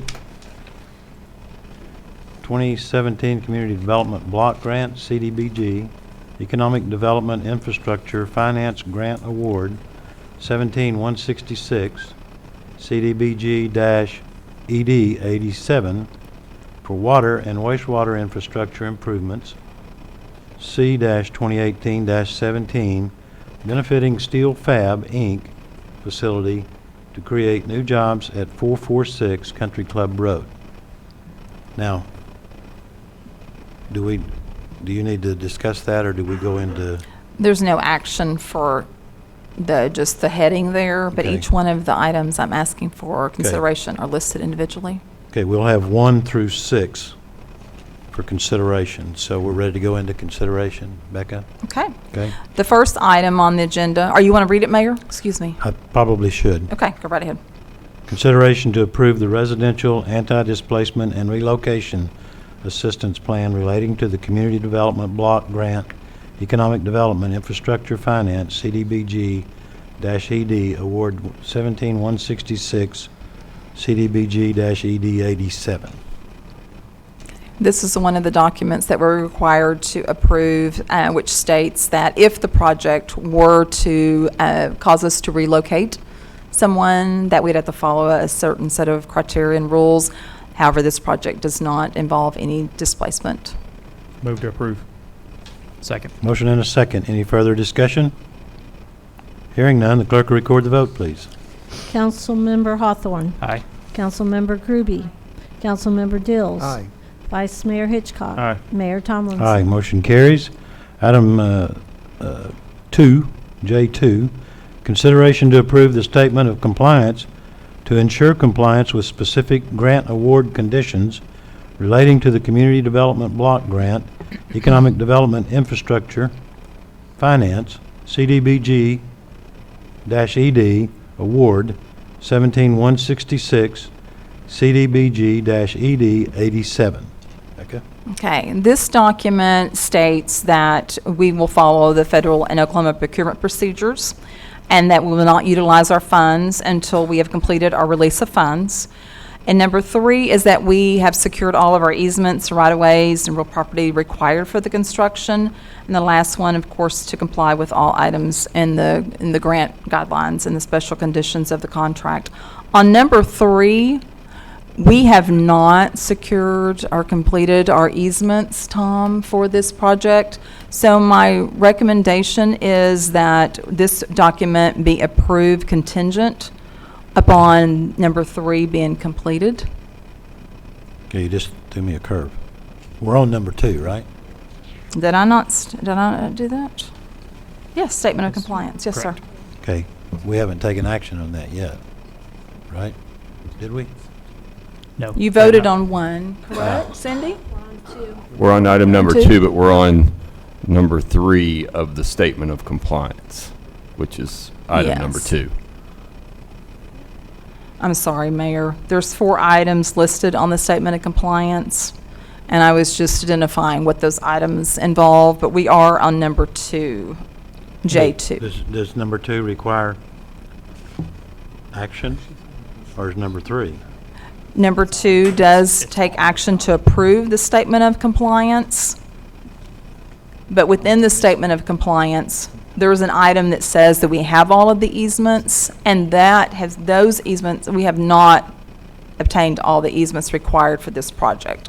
So for number 2, I'm asking for your consideration to approve the statement of compliance contingent upon us achieving the requirements in number 3, which are the easements and right-of-ways.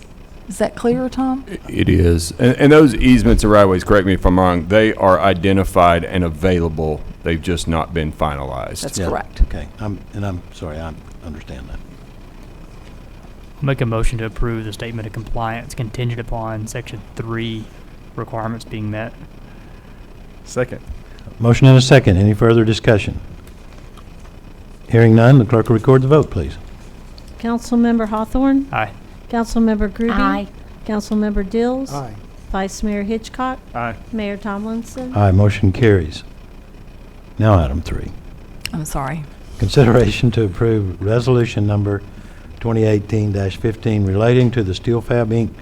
job creations benefited by the Community Development Block Grant - Economic Development Infrastructure Finance, CDBG, ED, Award 17166, CDBG-ED 87. Okay. Entertain a This is- motion to, are we ready to I'm approve so it? sorry. Yes, sir, we need to, approve this. And this is for job tracking to ensure that their proposed jobs are all met as their commitment. Move to approve. Second. Motion and a second. Any further discussion? Hearing none, the clerk will record the vote, please. Councilmember Hawthorne? Aye. Councilmember Groby? Aye. Councilmember Dills? Aye. Vice Mayor Hitchcock? Aye. Mayor Tomlinson? Aye, motion carries.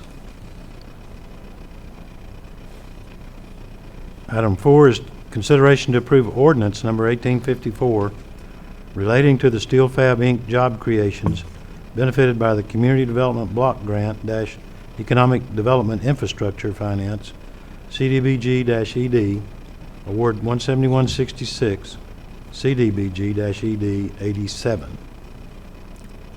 And this ordinance is basically the mirrors the resolution that it is for job tracking based upon the grant guidelines.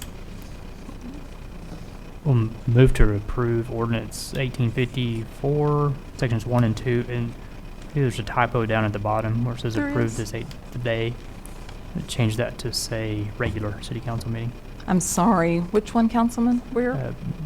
Right under section 3 where it says approved this 8th day of May. Second. You did make a motion, right? I'm not crazy. Yes, I did. Okay. You're not crazy. Well, I mean, yeah. Did you find that? Did you find it, Becca? I did. Did you find it? Now I'm with you. The word special. It's not a Special. special. I mean, we're Well, they're all special. special. We're but- special. Oh, yes, regular. I Specialty. gotcha. I'm with you. Okay. So you can, if you would approve it based upon the change to that. And that was sections 1 and 2. that was section 1 and 2. And we have a motion and a second. Any further discussion? Hearing none, the clerk will record the vote, please.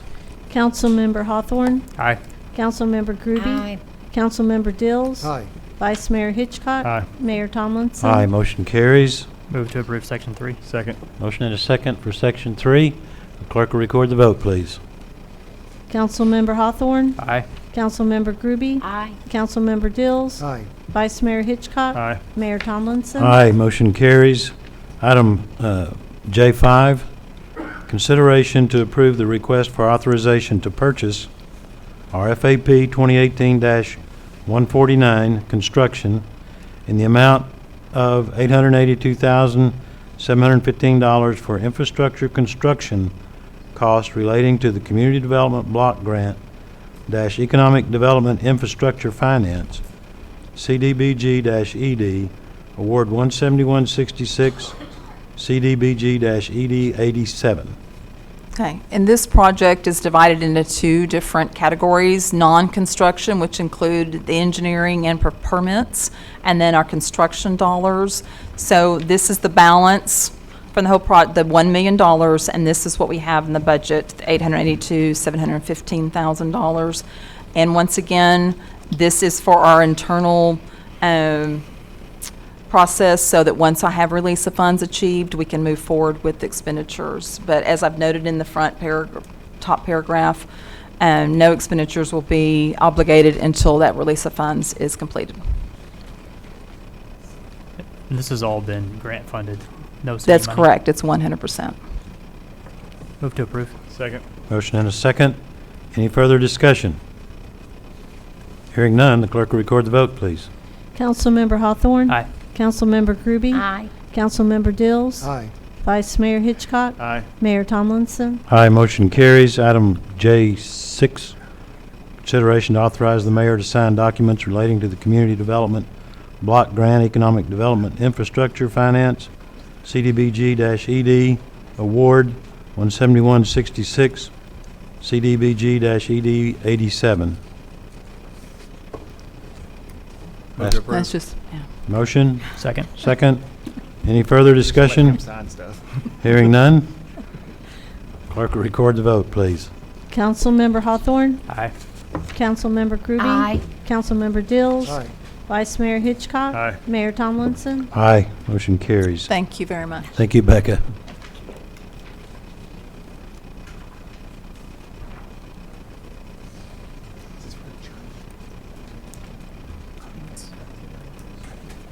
Takes us to item number 4 on our agenda under public hearings. 4A, consider approval of ordinance number 1843, a rezoning request from R3 General Residential to C3 General Commercial for a property located at 215 University Boulevard, providing for an emergency. Mr. Matt? Yes, so this item is to rezone the Church of Christ property and its parking lot located at 215 University Boulevard. It is half an acre, and the applicant completely filled out the rezoning application to our office's satisfaction, and we found no discrepancy with that application. The property itself is nearby, not immediately adjacent to other C3, not others, it's located near C3 properties, but not immediately adjacent to. It's in that R3 district. So at the Planning Commission last month, after discussion, Planning Commission voted 4-0-0 with one member absent, recommending the approval of a rezoning, but instead of the C3, which is the request, to a C0 professional and business office district. And there was one concern expressed from the public regarding this petition at the time of the memo. Both I am here and as well as the applicant to answer any questions you may have.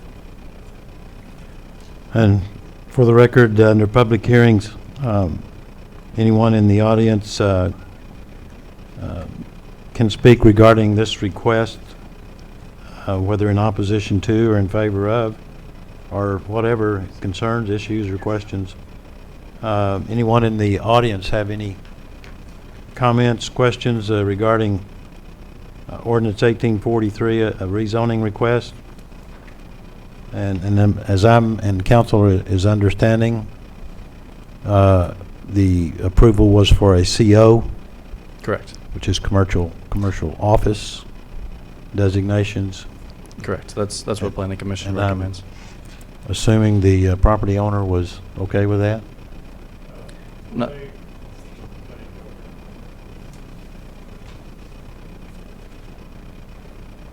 And please identify yourself. I'm Jared Hyatt, representing the Church of Christ. We talked about it, and they had suggested that they thought it would be best for a CO. I didn't really understand why that was the case. If there was C3, I think there is one lot in between us and two C3s. So they said the request was still going to come to you as a request for a C3, and that we could discuss it and see what you guys thought. What was the planning commission's, I mean, this is a church facility, right? And correct. And C3 is pretty broad, I think. Yeah, and the only reason that we applied for that is when looking at it that there were other C3s there, so. And I can list off the different commercial districts that we have, in case that would help, because that's the kind of discussion we got into in the Planning Commission meeting. Council members?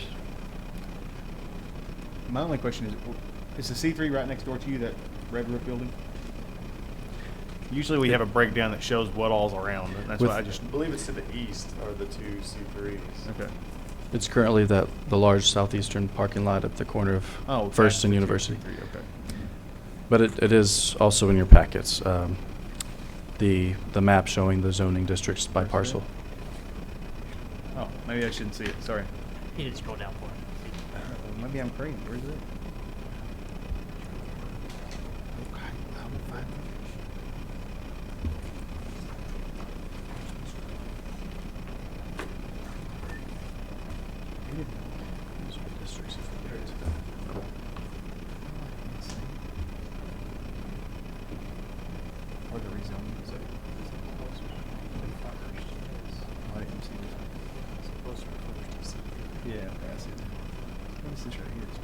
The parcels with the hatched lines is the property in question, near the center, more or less.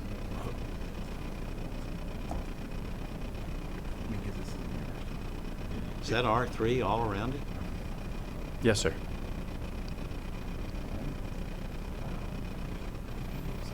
Except to the west. To the west, just across the street, that side street is CO, Professional and Business Office. And is that the red roof building? What is this? What is this? Yeah, Campus Police. Like Campus Police, yes. Mm-hmm.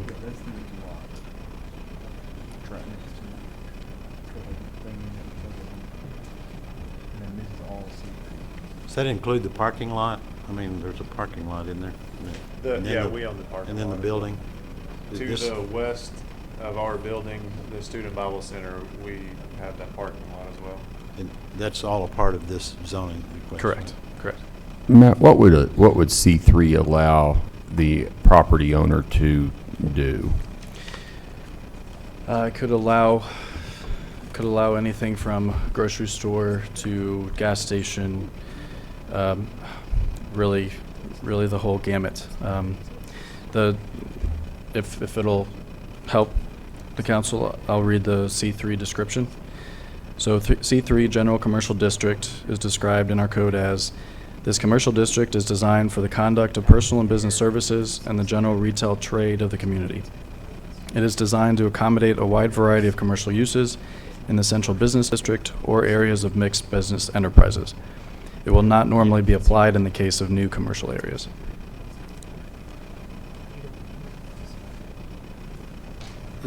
What's the intent for the continued use of the property?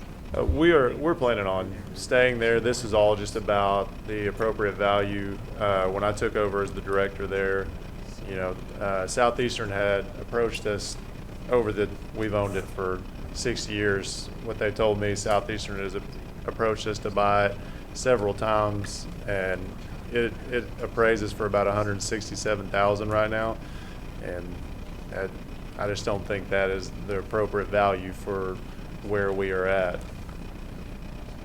Not that we are even thinking about selling it or anything, just I think looking toward the future, if that was ever something that we were going to do, I would like it to be the appropriate value.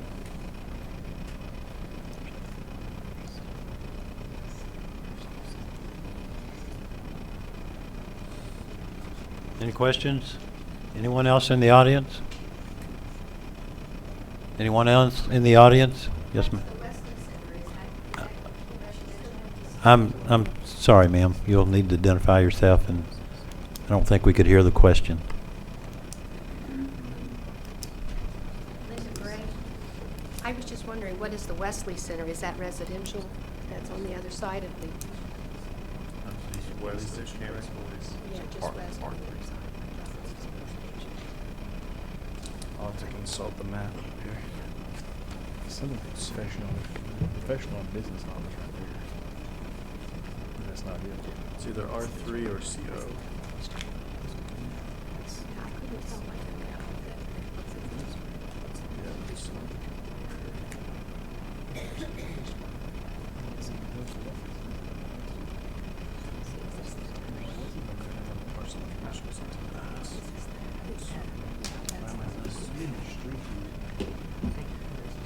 By my best judgment, I figured on our aerial map, the aerial zoning map in the packet would have parcel information overlaid, but it does not. So my best estimation is I see campus police being within that the pinkish color of CO, but the Wesley Center being further to the west within the R3 district, general residential.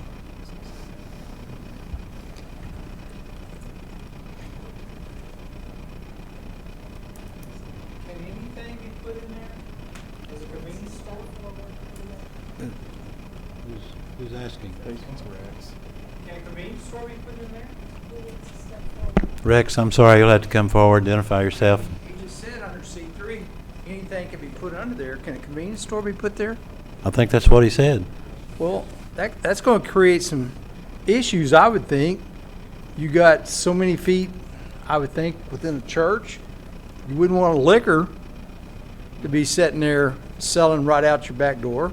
You wouldn't want right there next to the college, sitting right there next to your next door. Of course, you had the old hoop and holler or whatever across the street, so that's You just can't get a liquor license that close to some of your consideration. that close to a church anyway. He Well, wouldn't that's be why able to get a liquor license. Convenience store. And I don't think the church is going to sell it to somebody's going to put a liquor store in anyway. I need for him to state his name for the record. Rex Williams. Rex Williams. Again, and I understand the questions, but again, this isn't that, we've got a liquor store asking to buy it or anything. This is all just about having the appropriate value. And the reason that we asked for C3 is because there was C3 right there on University in the same vicinity, just to the east of it.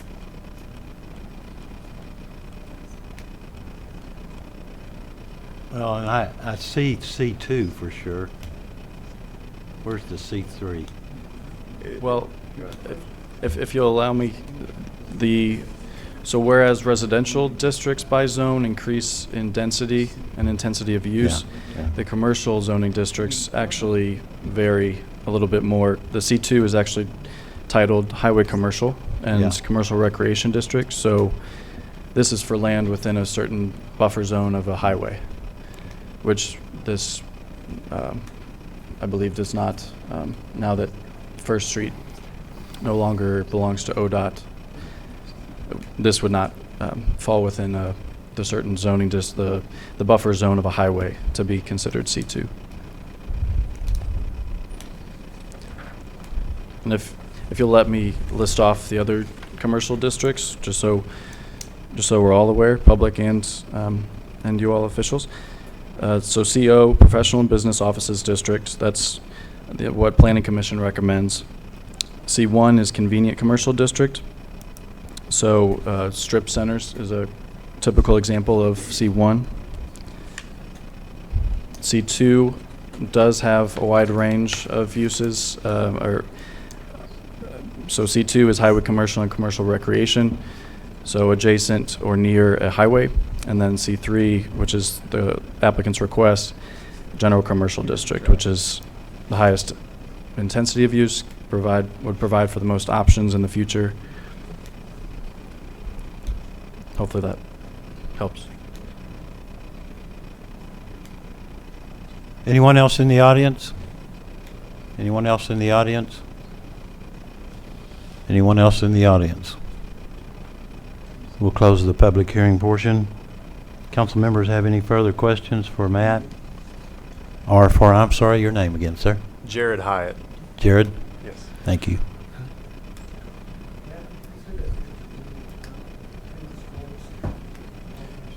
Sure, it should. Oh, is that?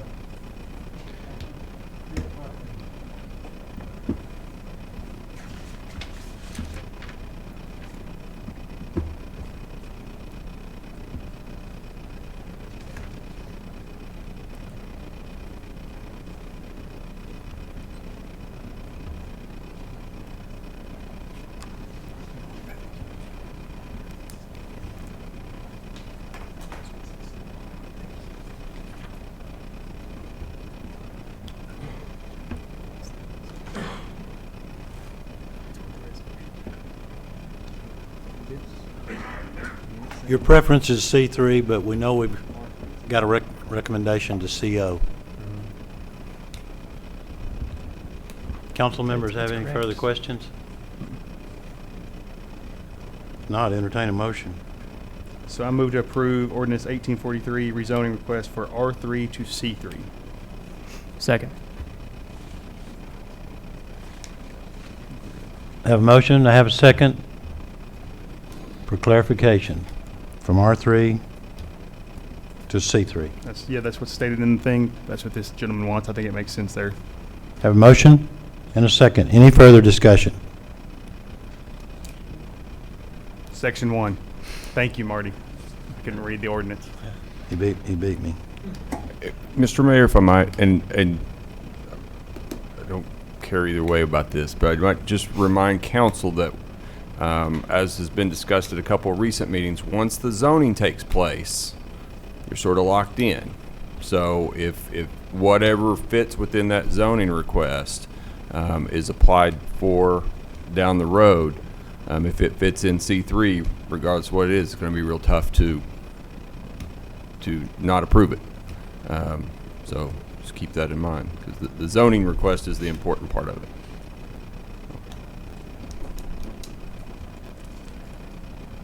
Any further discussion? Hearing none, the clerk will record the vote, please. Councilmember Hawthorne. Aye. Councilmember Groby. Aye. Councilmember Dills. Aye. Vice Mayor Hitchcock. Aye. Mayor Tomlinson. Aye. Motion carries. A motion for section 2? Move to approve. Second. Sorry. Forgot what I was doing there. Motion and a second. Clerk will record the vote, please. Councilmember Hawthorne. Aye. Councilmember Groby. Aye. Councilmember Dills. Aye. Vice Mayor Hitchcock. Aye. Mayor Tomlinson. Aye, motion carries. Anybody need a break? Thank you, Jared. Thank you. Thank you very much. Item 4B, consider approval of PC 2018-06, a preliminary plat for a property located at 1110 North 49th Avenue. Mr. Matt. So this item covers the approximately 7.5 acre property, 49th and Kimberly, across the street from that intersection, or to the east of that intersection. And a few months ago, it was rezoned to residential, and the applicant hopes to subdivide the property into half-acre lots, which is on the preliminary plat at this point. For your consideration, and it met all of our requirements. It went back and forth between our office and the engineers a couple times, but It does all comply. There's currently one home that is near completion of construction. It replaced the old home on the property. He was allowed to do that, to replace and build one home before the preliminary plat approval. But at this point, has 9 lots on the plat. Planning Commission voted 4-0-0, recommending the approval of the plat last month. And we have no citizen concerns, at least at the time of the memo, we did not. I'm here for any questions as well as the applicant. Again, we're under the public hearing portion for this agenda item 4B, PC 2018-06. Council members have any questions for Matt and/or the property owner? Anyone in the audience wish to speak? Either in favor of or in opposition to, or questions? I don't have any questions. I think I'm right. Can you come forward, Betty? Can you come forward, please? And sorry. My name is Betty Pleasure, and I live at 1008. And I highly approve this. He's done exactly what he was supposed to do, and all of us around it, we've talked, and we highly approve this. I think it's a great thing for add to our community. Thank you. Thank you. Anyone else in the audience? Anyone else in the audience? Anyone else in the audience? We'll close the public hearing portion. Council have questions or further questions for Matt? Well, if she approves it, then I think I'm good to go. That was that was who I was thinking about when I was going to ask questions, and I asked questions earlier. That tells me everything I need to know.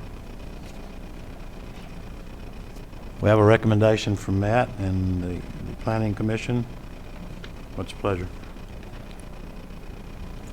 Let me make sure I got it right here. I make a motion that we approve PC 2018-06. Have a motion? Second. And a second? Any further discussion? Hearing none, the clerk will record the vote, please. Councilmember Hawthorne? Aye. Councilmember Groby? Aye. Councilmember Dills? Aye. Vice Mayor Hitchcock? Aye. Mayor Tomlinson? Aye, motion carries. Takes us to information items. Thank you, Matt. We have A through Q on monthly reports. Council members have any requests for information from any of the department heads, if they are here?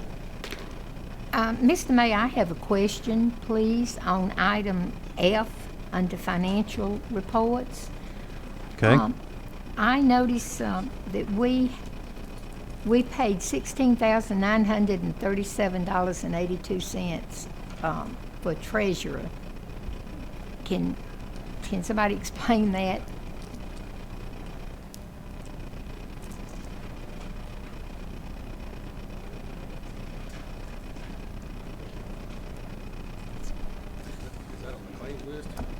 Was that on the claims list? Pardon? Was that on the claims list? Expenditure tab. It was on our, under our financial report for March and sales tax breakdown.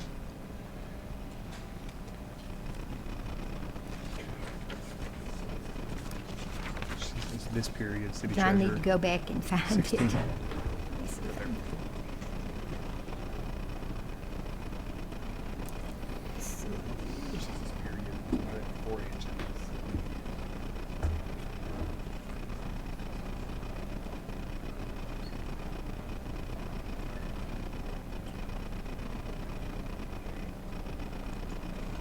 There's actually 4 I believe statements there. And it was under our general fund.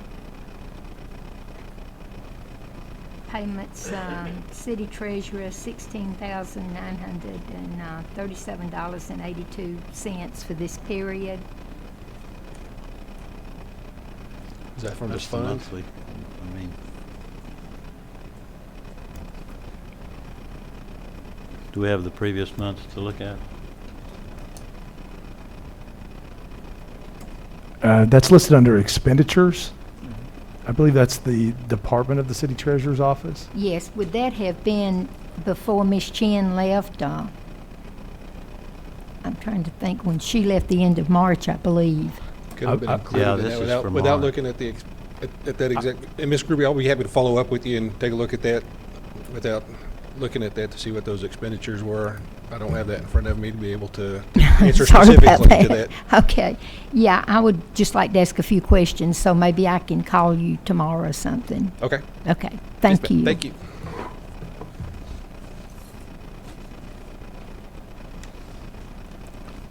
Any other comments or questions regarding department reports?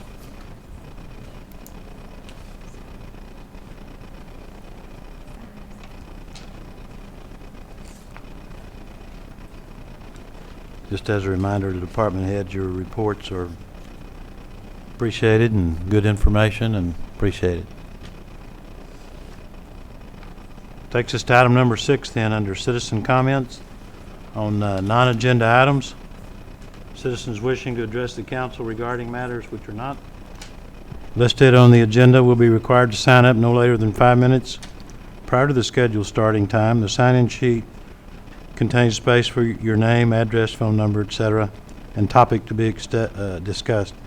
In this way, city staff will be able to follow up on any issues presented if necessary. We do have one citizen or individual requesting time. We would ask that you come forward and state your name and your address, and we're have a time limit of 4 minutes, I believe. Have a 4-minute time limit, and we have Mr. Rex Williams.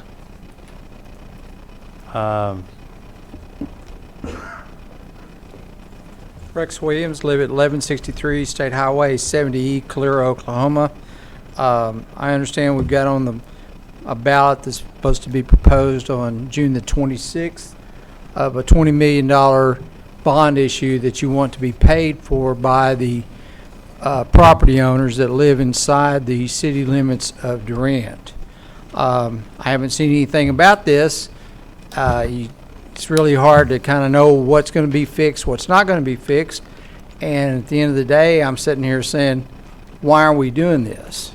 I think there's other avenues to be looked at besides doing this on the backs of all the property owners inside the city limits of Durant. And I want to know from the council, have we explored those avenues? Is this your first pitch and you're just throwing it out there, or what are the options other than sitting here, other than ad valorem tax? Because I see a lot of other issues that could be set here and help pay for a lot of these streets besides doing what we're wanting to do. So what's plan B?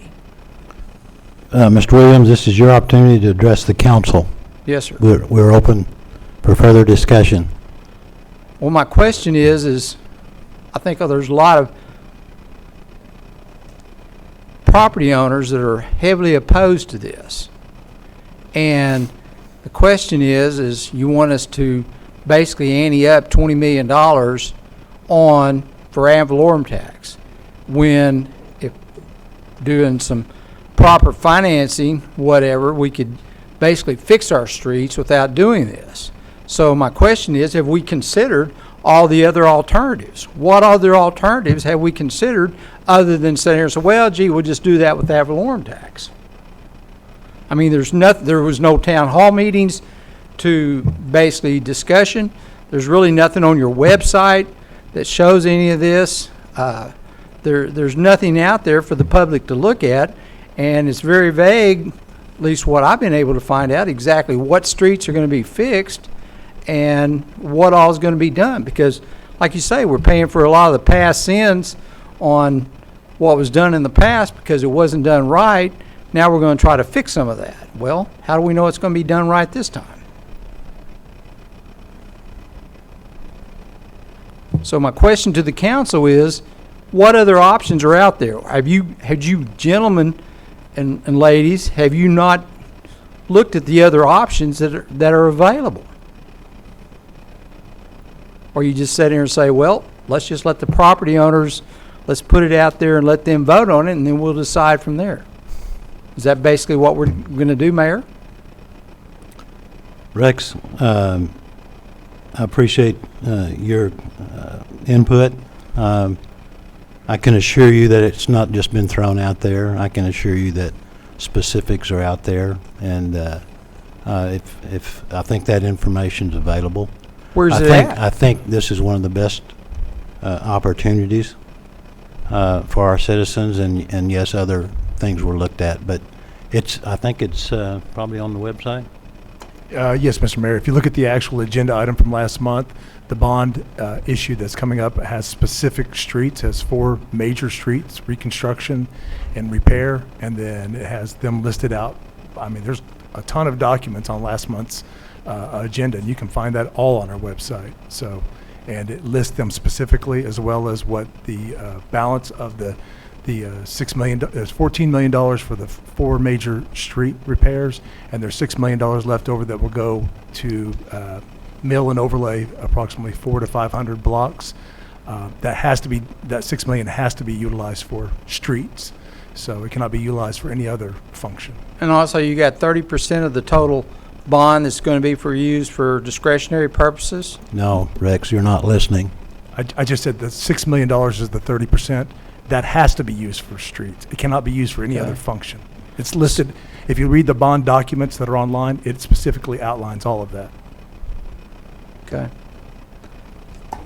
Unless it's been changed, I do believe there were 2 pages that were not on the website through error or whatever they. I'm referring to the actual item that was voted upon at the last, I believe you're talking about the presentation, the Yes. PowerPoint presentation. I think 2 pages or something were missing.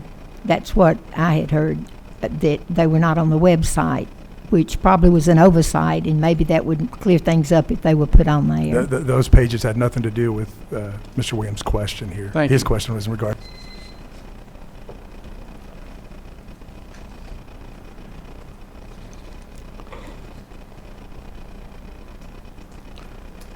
That concludes our citizen comments on item number 6. If there are no objections, you guys want to go into DCUA and Airport Authority before we, okay. Entertain a motion to recess out of regular session. So moved. Second. Motion and a second. Clerk will record the vote, please. Councilmember Hawthorne, Aye. Councilmember Groby, Councilmember Dills, Aye. Vice Mayor Hitchcock, Aye. Mayor Tomlinson. Aye, we're recessed out of regular session. At the record show, it is 8:19. I'll call to order the regular monthly meeting of the Durant City Utilities Authority of May the 8th, 2018. And ask the secretary to call the roll, please. Trustee Hawthorne, Here. Trustee Groby, Trustee Dills, Here. Vice Chairman Hitchcock, Here. Chairman Tomlinson. Here. For the record, all members are present. We have a quorum. First agenda item is consent items. We only have one. Entertain a motion. Move to approve. Second. Motion and a second. Any discussion? Hearing none, the clerk will record the vote, please. Trustee Hawthorne, Aye. Trustee Groby, Aye. Trustee Dills, Aye. Vice Chairman Hitchcock, Aye. Chairman Tomlinson. Aye. Motion carries. Item 2 requires no action. Under number 3, administration, 3A, consider approval of a memorandum of agreement between the Durant City Utilities Authority and Choctaw Nation of Oklahoma regarding sewer adjustments to 4 utility accounts or take other appropriate action. Greg. Chairman of the board, the agreement before you is between the authority and the Choctaw Nation. There are 4 commercial accounts that are tribal properties. They had put in their primary meter, and then past that primary property meter, they put in irrigation meters. So they're asking that we provide for the allowance of them to discount the sewer charge for that irrigation portion of water that goes through that irrigation meter versus having them reroute and retap for being able to do an independent irrigation meter. The authority does provide for commercial, well, in any account, whether it's residential or commercial account, the ability to do irrigation meters that don't provide for sewer charge. So this isn't outside the scope of something special. The only is the modification related to being able to do that in the process that we're doing versus two separate accounts.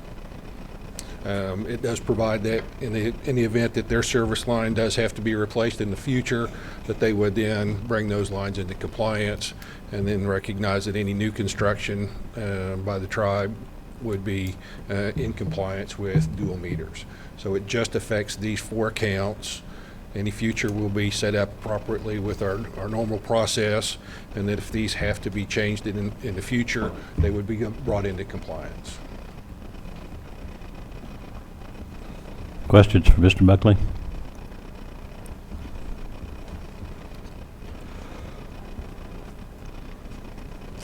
Let's see, we're considering a memorandum of agreement. Okay. Yes.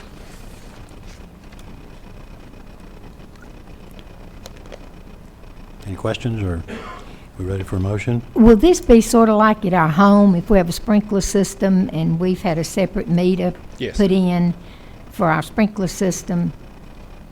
Yeah, you only get charged for the water on the sprinkler system. You don't get sewer charge. So this would account for being able for that irrigation meter for that to not be charged sewer. Okay. And I understand that they get a 35% discount on these 4 accounts. Will they still be getting that discount? Yes, the agreement that was made related to their discount still remains. So this just accounts for the sewer charge to the irrigation.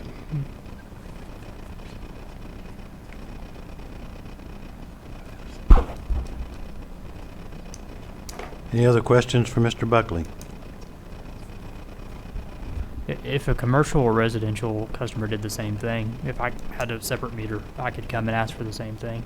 And based on if we approve this, I presume that we would do the same thing.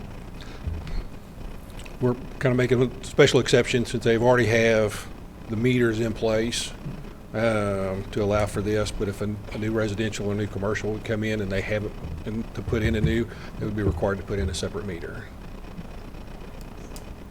But the tribe's already, from their property meter, they've already installed the the irrigation tap off of that on their side of the property meter. If I'm a residential or a commercial user and I'm building a facility somewhere, I'm going to incur the cost of installing the meters and... Yes.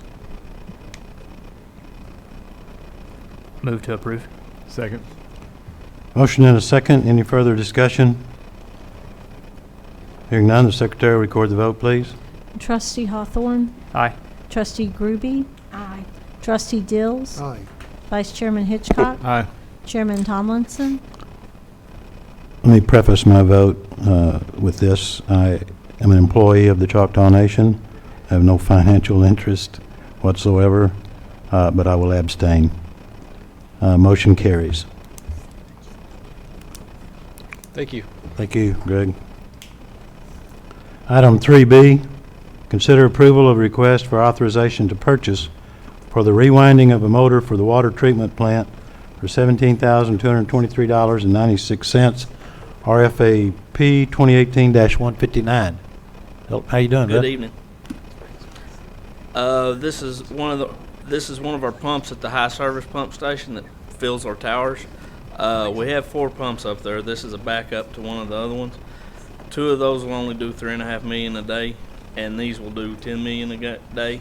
And at this point in time, we're doing over 5 million a day. So this is critical that we get this motor rewound so we can get it back online, and especially this time of year with all the thunderstorms and lightning that we have. Any questions for Bill? Move to approve. Second. And a second. Any further discussion? Hearing none, the secretary will record the vote. Get her fixed. Trustee Hawthorne. Aye. Trustee Groby. Aye. Trustee Dills. Aye. Vice Chairman Hitchcock. Aye. Chairman Tomlinson. Aye, motion carries. Thank you. Thank you, man. Under information items, any comments, questions? Not, entertain a motion to adjourn. So moved. Second. Motion and a second to adjourn. The secretary will record the vote, please. Trustee Hawthorne. Aye. Trustee Groby. Aye. Trustee Dills. Aye. Vice Chairman Hitchcock. Aye. Chairman Tomlinson. Aye. We are adjourned out of the Utilities Authority.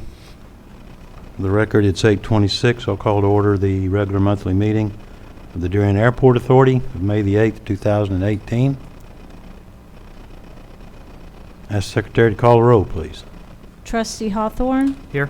Trustee Groby. Trustee Dills. Here.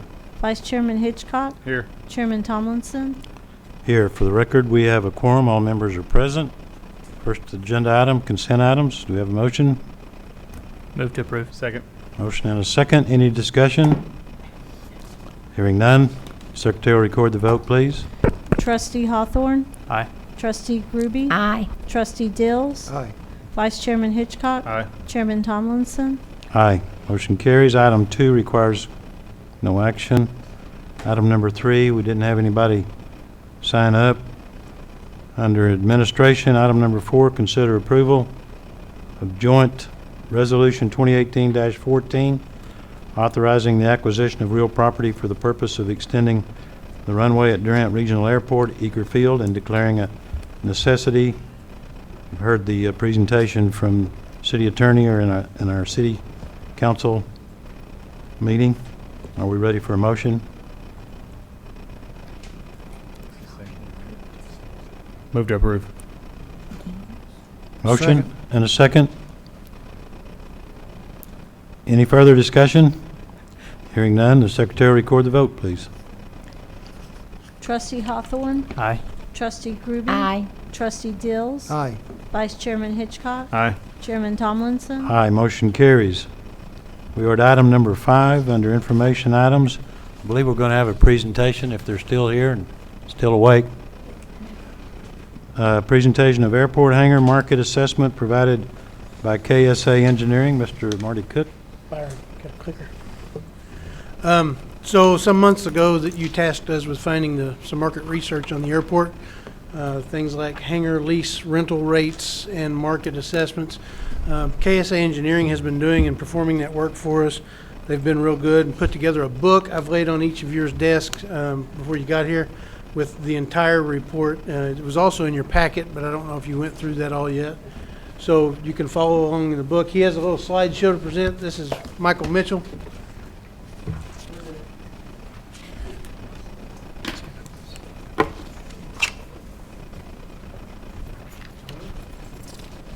We're looking for the figure.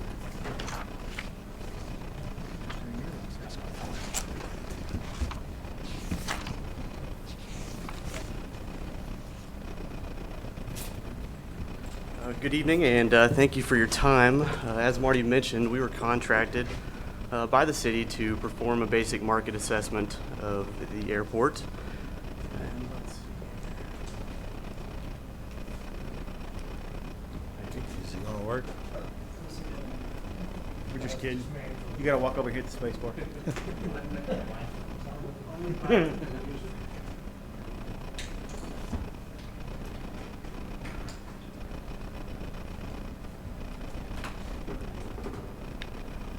Maybe. Still got trouble, Byron. There we go. There we go. So the basic purpose of the market assessment is to evaluate the current state of the market, including the Durant Regional Airport, and develop a strategy to capture, retain, and grow within that market. Specifically, when you're looking at an airport, your primary revenue streams are fuel sales, fuel flowage, hangar leases, which this market assessment primarily looked at, land leases, and landing and transient aircraft fees, which the airport currently does not assess. So this is a snapshot of the last 3 fiscal years and the gross revenue over the last 3 years, and this is also in your packet as well, so I won't go over all of this in the interest of time. So the following revenue sources can generate significant revenue for the airport if enacted, and it is my understanding that none of these are enacted at the airport at this time. Aircraft tie-down fees, so when aircraft are here overnight, assessing a tie-down fee to those users. Typically that can be waived with a minimum fuel purchase or other services. Landing fees and overnight fees, typically those are also waived with a minimum fuel service. Now these are all based on the specific market areas and they can change. Durant is in an interesting location where they have some other airports that are competing in the area. So you obviously want to offer those services only if it's not going to preclude users from coming to your airport. So the surveyed airports that we included in the market assessment are listed here. We based these airports off of operational count and size compared to Durant Regional Airport. Some of the notable ones: Sherman, North Texas Regional, Bonham, Ada, and Ardmore. And this was the result of our market assessment. So we compared our T-hangar costs here with the T-hangar costs across all of the airports that we surveyed. And we found that 10 to 30% is what they were lower than the market average. Now, box hangars, corporate hangars, which are typically leased by jets, larger twin-engine aircraft, were 25 to 60% lower than the market average. So when you take into consideration what Durant is currently leasing their hangars for and what the market average is, it's considerably lower. I mean, there's an opportunity for the city to retain another 30% to 35% of their revenue if we would incrementally raise the hangar rates to the market average. Ground leases, Durant currently does not have a rate set. I think the last rate set was 50 cents a square foot, which was set a long time ago, and that is not accurate anymore. The market average is currently 20 cents per square foot per year. So the recommendations of our market assessment, as I mentioned, consider the incremental increase of hangar lease rates to maintain the market average. And again, there's an opportunity to capture about 35% more revenue from your hangar leases should that be enacted. Subsequent to that, updating your current hangar lease terms and policies. Marty gave me a scenario today where a lease was brought to them with some changes that needed to be made, and they could not find the lease. So signing new leases, even if nothing's changing on the leases, is important. Updating the policies based on what can be done in the hangars. Providing detailed rules and regulations to those users of those hangars. The FAA requires this for grant assurances. So the city is obligated to, from the FAA, to ensure that their hangars are being used for aeronautical purposes. When you take federal dollars for for projects, that funding that's going towards the runway extension, you must meet certain grant assurances in order to receive those dollars. There's two major grant assurances. One is that your hangars are used for aeronautical use. You don't have someone renting it to store their restaurant supplies in, or someone that's got 4 or 5 boats in their hangar and they're not using it for aviation purposes. The second is that all the funds that are made from the airport, whether that's fuel sales tax, hangar, lease funds, that is all put back into the airport, invested in the airport in infrastructure upgrades, new hangars, facility maintenance, and things of that nature. Another recommendation, currently the airport does not publish any minimum safety standards. Again, this goes back to what can happen in the hangar. This can be in regards to chemicals stored in the hangar, oil stored in the hangar, fueling in the hangar, which is not recommended by the FAA. And this just really provides the airport with a release from some of that liability should some of these things occur. And then finally, to publish an official rates and charges sheet. So this should be on the airport website, accessible to any potential user of the airport. They should be able to go out and see, hey, what are their hangar lease rates? What are their fuel prices, etc. So our next steps, we've done the data collection and we've published our final market assessment. We are also working with the city to formulate an RFP for the FBO, and we are hoping to have final recommendations to the city by this Friday, May 11th. So that's where we are with the RFP. Any questions I can answer? Ladies first. Sir, I would like to ask, did you meet with our FBO when you did this? No, we did not meet with the FBO as a part of this. So you did all of this big book without talking to our FBO? That's correct. Okay. That's one of the questions. A couple of things, like you had said that about having no tie downs or landing fees or overnight fees. Sure. And none of the local smaller airports do. Some of them do, yes. But like I said, it's dependent on how big the airport is, what kind of traffic they receive, and a lot of times none of those are ever assessed because typically all those airplanes buy fuel, so typically those are all waived. But there are certain airports in the area that do. And of course, I'm not as knowledgeable as you are about all this, but I did do I looked up the different airports to get their revenue.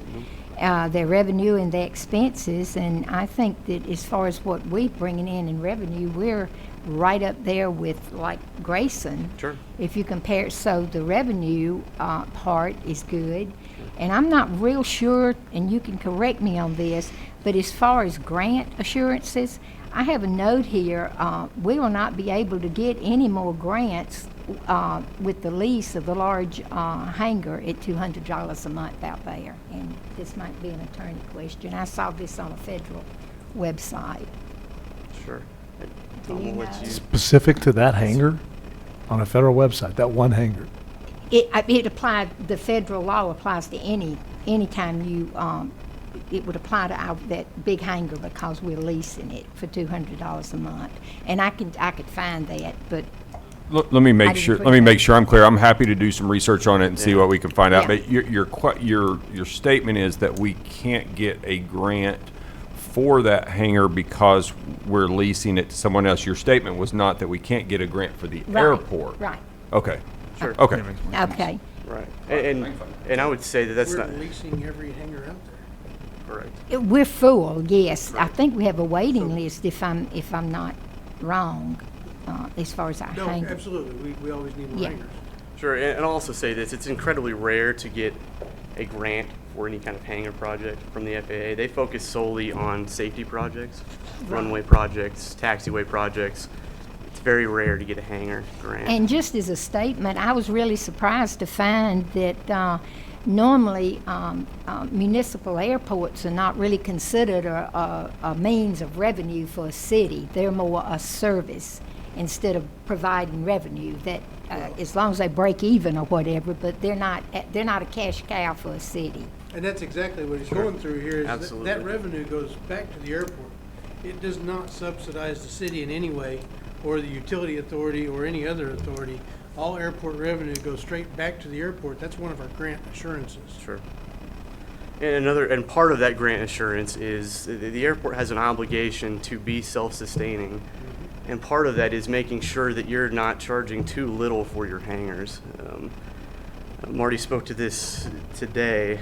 You don't want to get into a situation where people on your hangar waiting list aren't getting an opportunity to rent a hangar because the hangar rent is never changing. I mean, if someone has an aircraft in there that hasn't flown in 20 years or is not airworthy, they may not be willing to pay a higher hangar rate, but someone who has an airplane that's going to buy fuel from you every day might be willing to pay that hangar rate, which benefits the city because now they're buying fuel from you and increasing your revenue in that means as well. Well, I was also surprised to find out that most of the airports around us, they rent on a month-to-month basis. They do not have contracts for rentals of the... Every airport has lease agreements, whether they're month-to-month or year-to-year. I mean, everybody signs a lease But I mean, agreement. most of them are doing it month-to-month.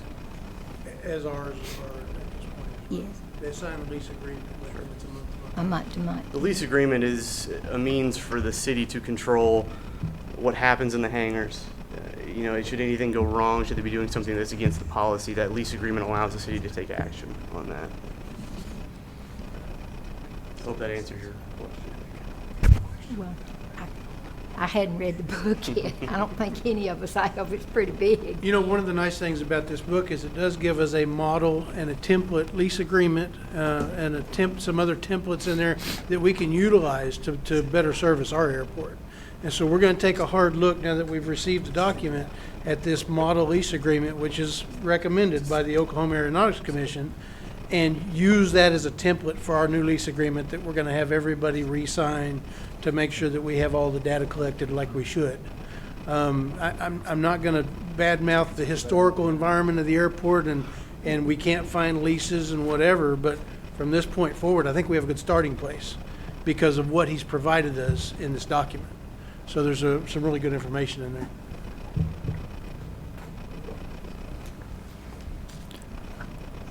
You may not be able to answer this off the top of your head, either one of you. When it comes to the tie-down, landing, and overnight fees, compared to North Texas, Ada, and Ardmore, do they charge those?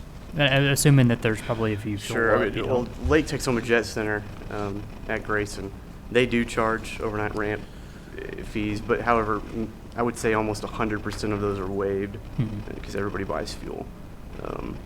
So the answer to that question is yes. For the other airports, I'd have to look those up. I don't know off the top of my head.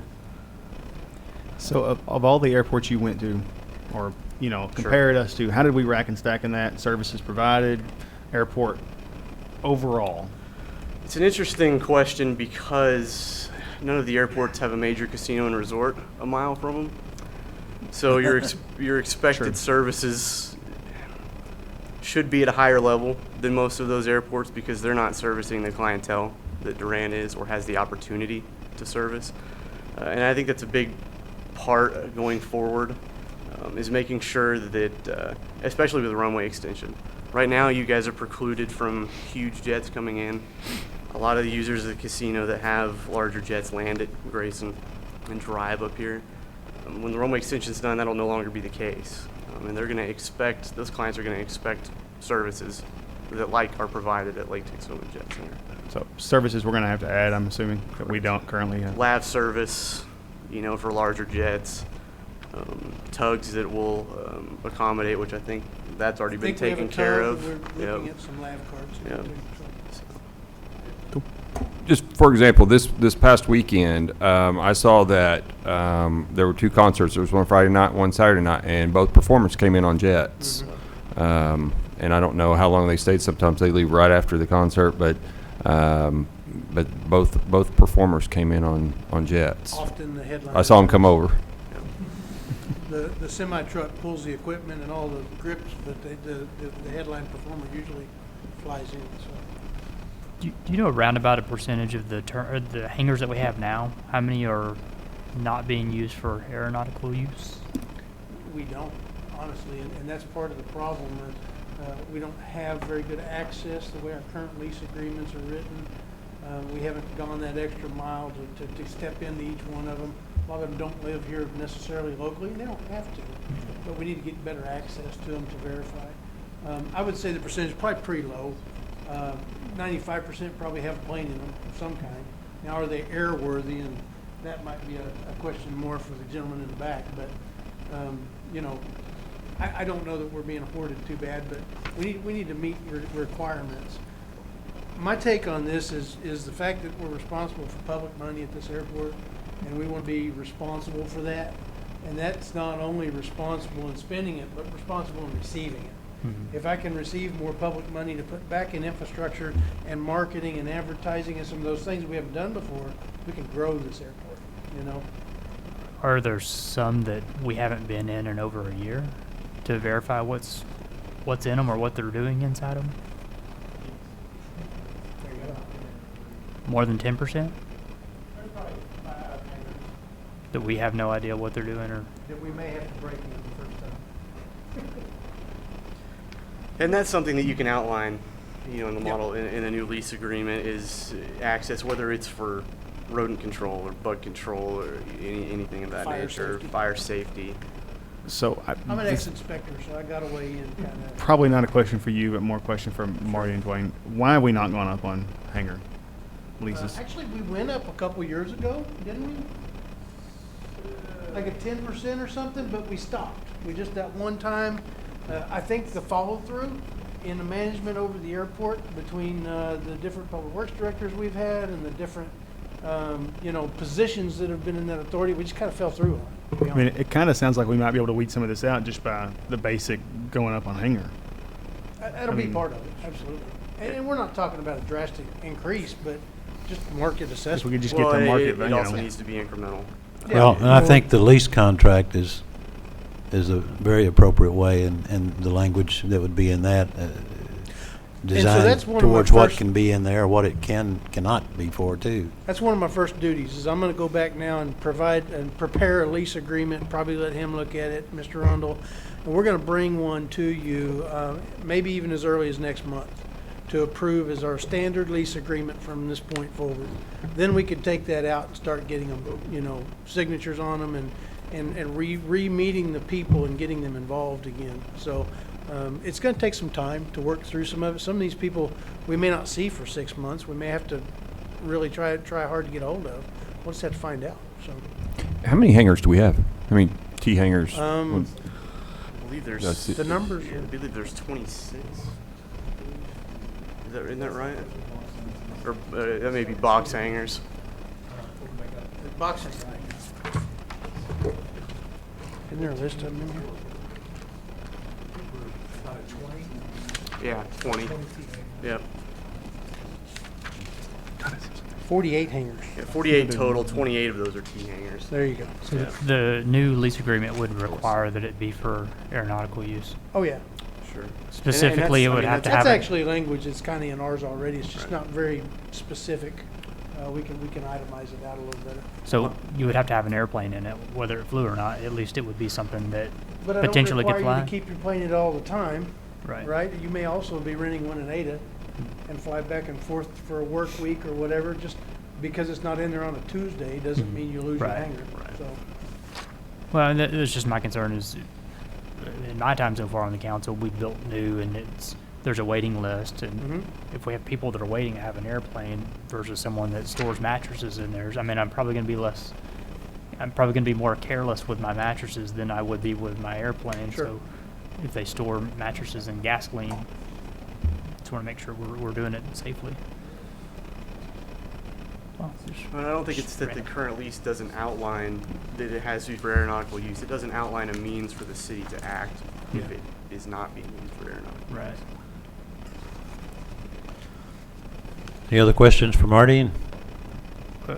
And I know, I'm assuming that we're talking about rates that, obviously, it sounds like they need to be higher, but we're not saying that we want to set them higher than everybody else, that we want them to. And I don't know if this is a question that city manager or maybe Marty could ask or answer, but we're paying a note on a terminal, correct? For the T hangars that we just. No, built. we're paying a note for the terminal that we built. Alone, Correct. yes, Do you think yes, we we still do. have That is paid outstanding? out of the city utility authority? I believe so. I don't If that was paid out of revenues from the airport authority, would it still be self-sufficient? I think so. I'd have to go Good back. point. I We'd mean, have to look at that. I'd have Sure. to see what the balance is, but that's a great point. That would take monies and utilize it for that.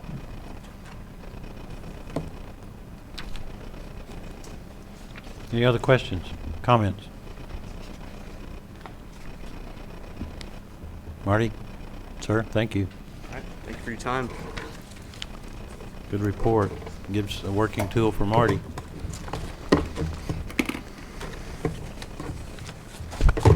Anything under new business? Hearing none, entertain a motion to adjourn. So moved. Second. Motion and a second. Secretary will record the vote, please. Trustee Hawthorne, Aye. Trustee Groby, Aye. Trustee Dills. Aye. Didn't hear him. Vice Chairman Hitchcock. Aye. Chairman Tomlinson. Aye, we are adjourned. Entertain a motion to go back into regular session. So moved. Second. Motion and a second. Clerk will record the vote, please. Councilmember Hawthorne, Aye. Councilmember Groby, Aye. Councilmember Dills, Aye. Vice Mayor Hitchcock, Aye. Mayor Tomlinson. Aye, we're back in regular city council session. Marty, thank you.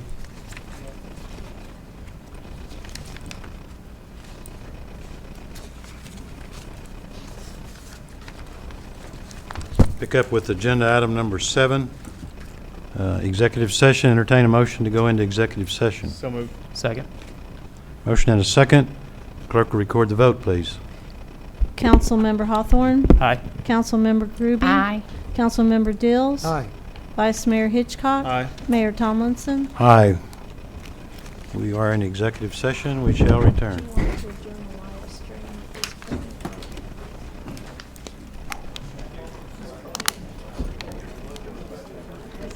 Because we don't know how long it's going to be. Okay. What'd I do? Oh.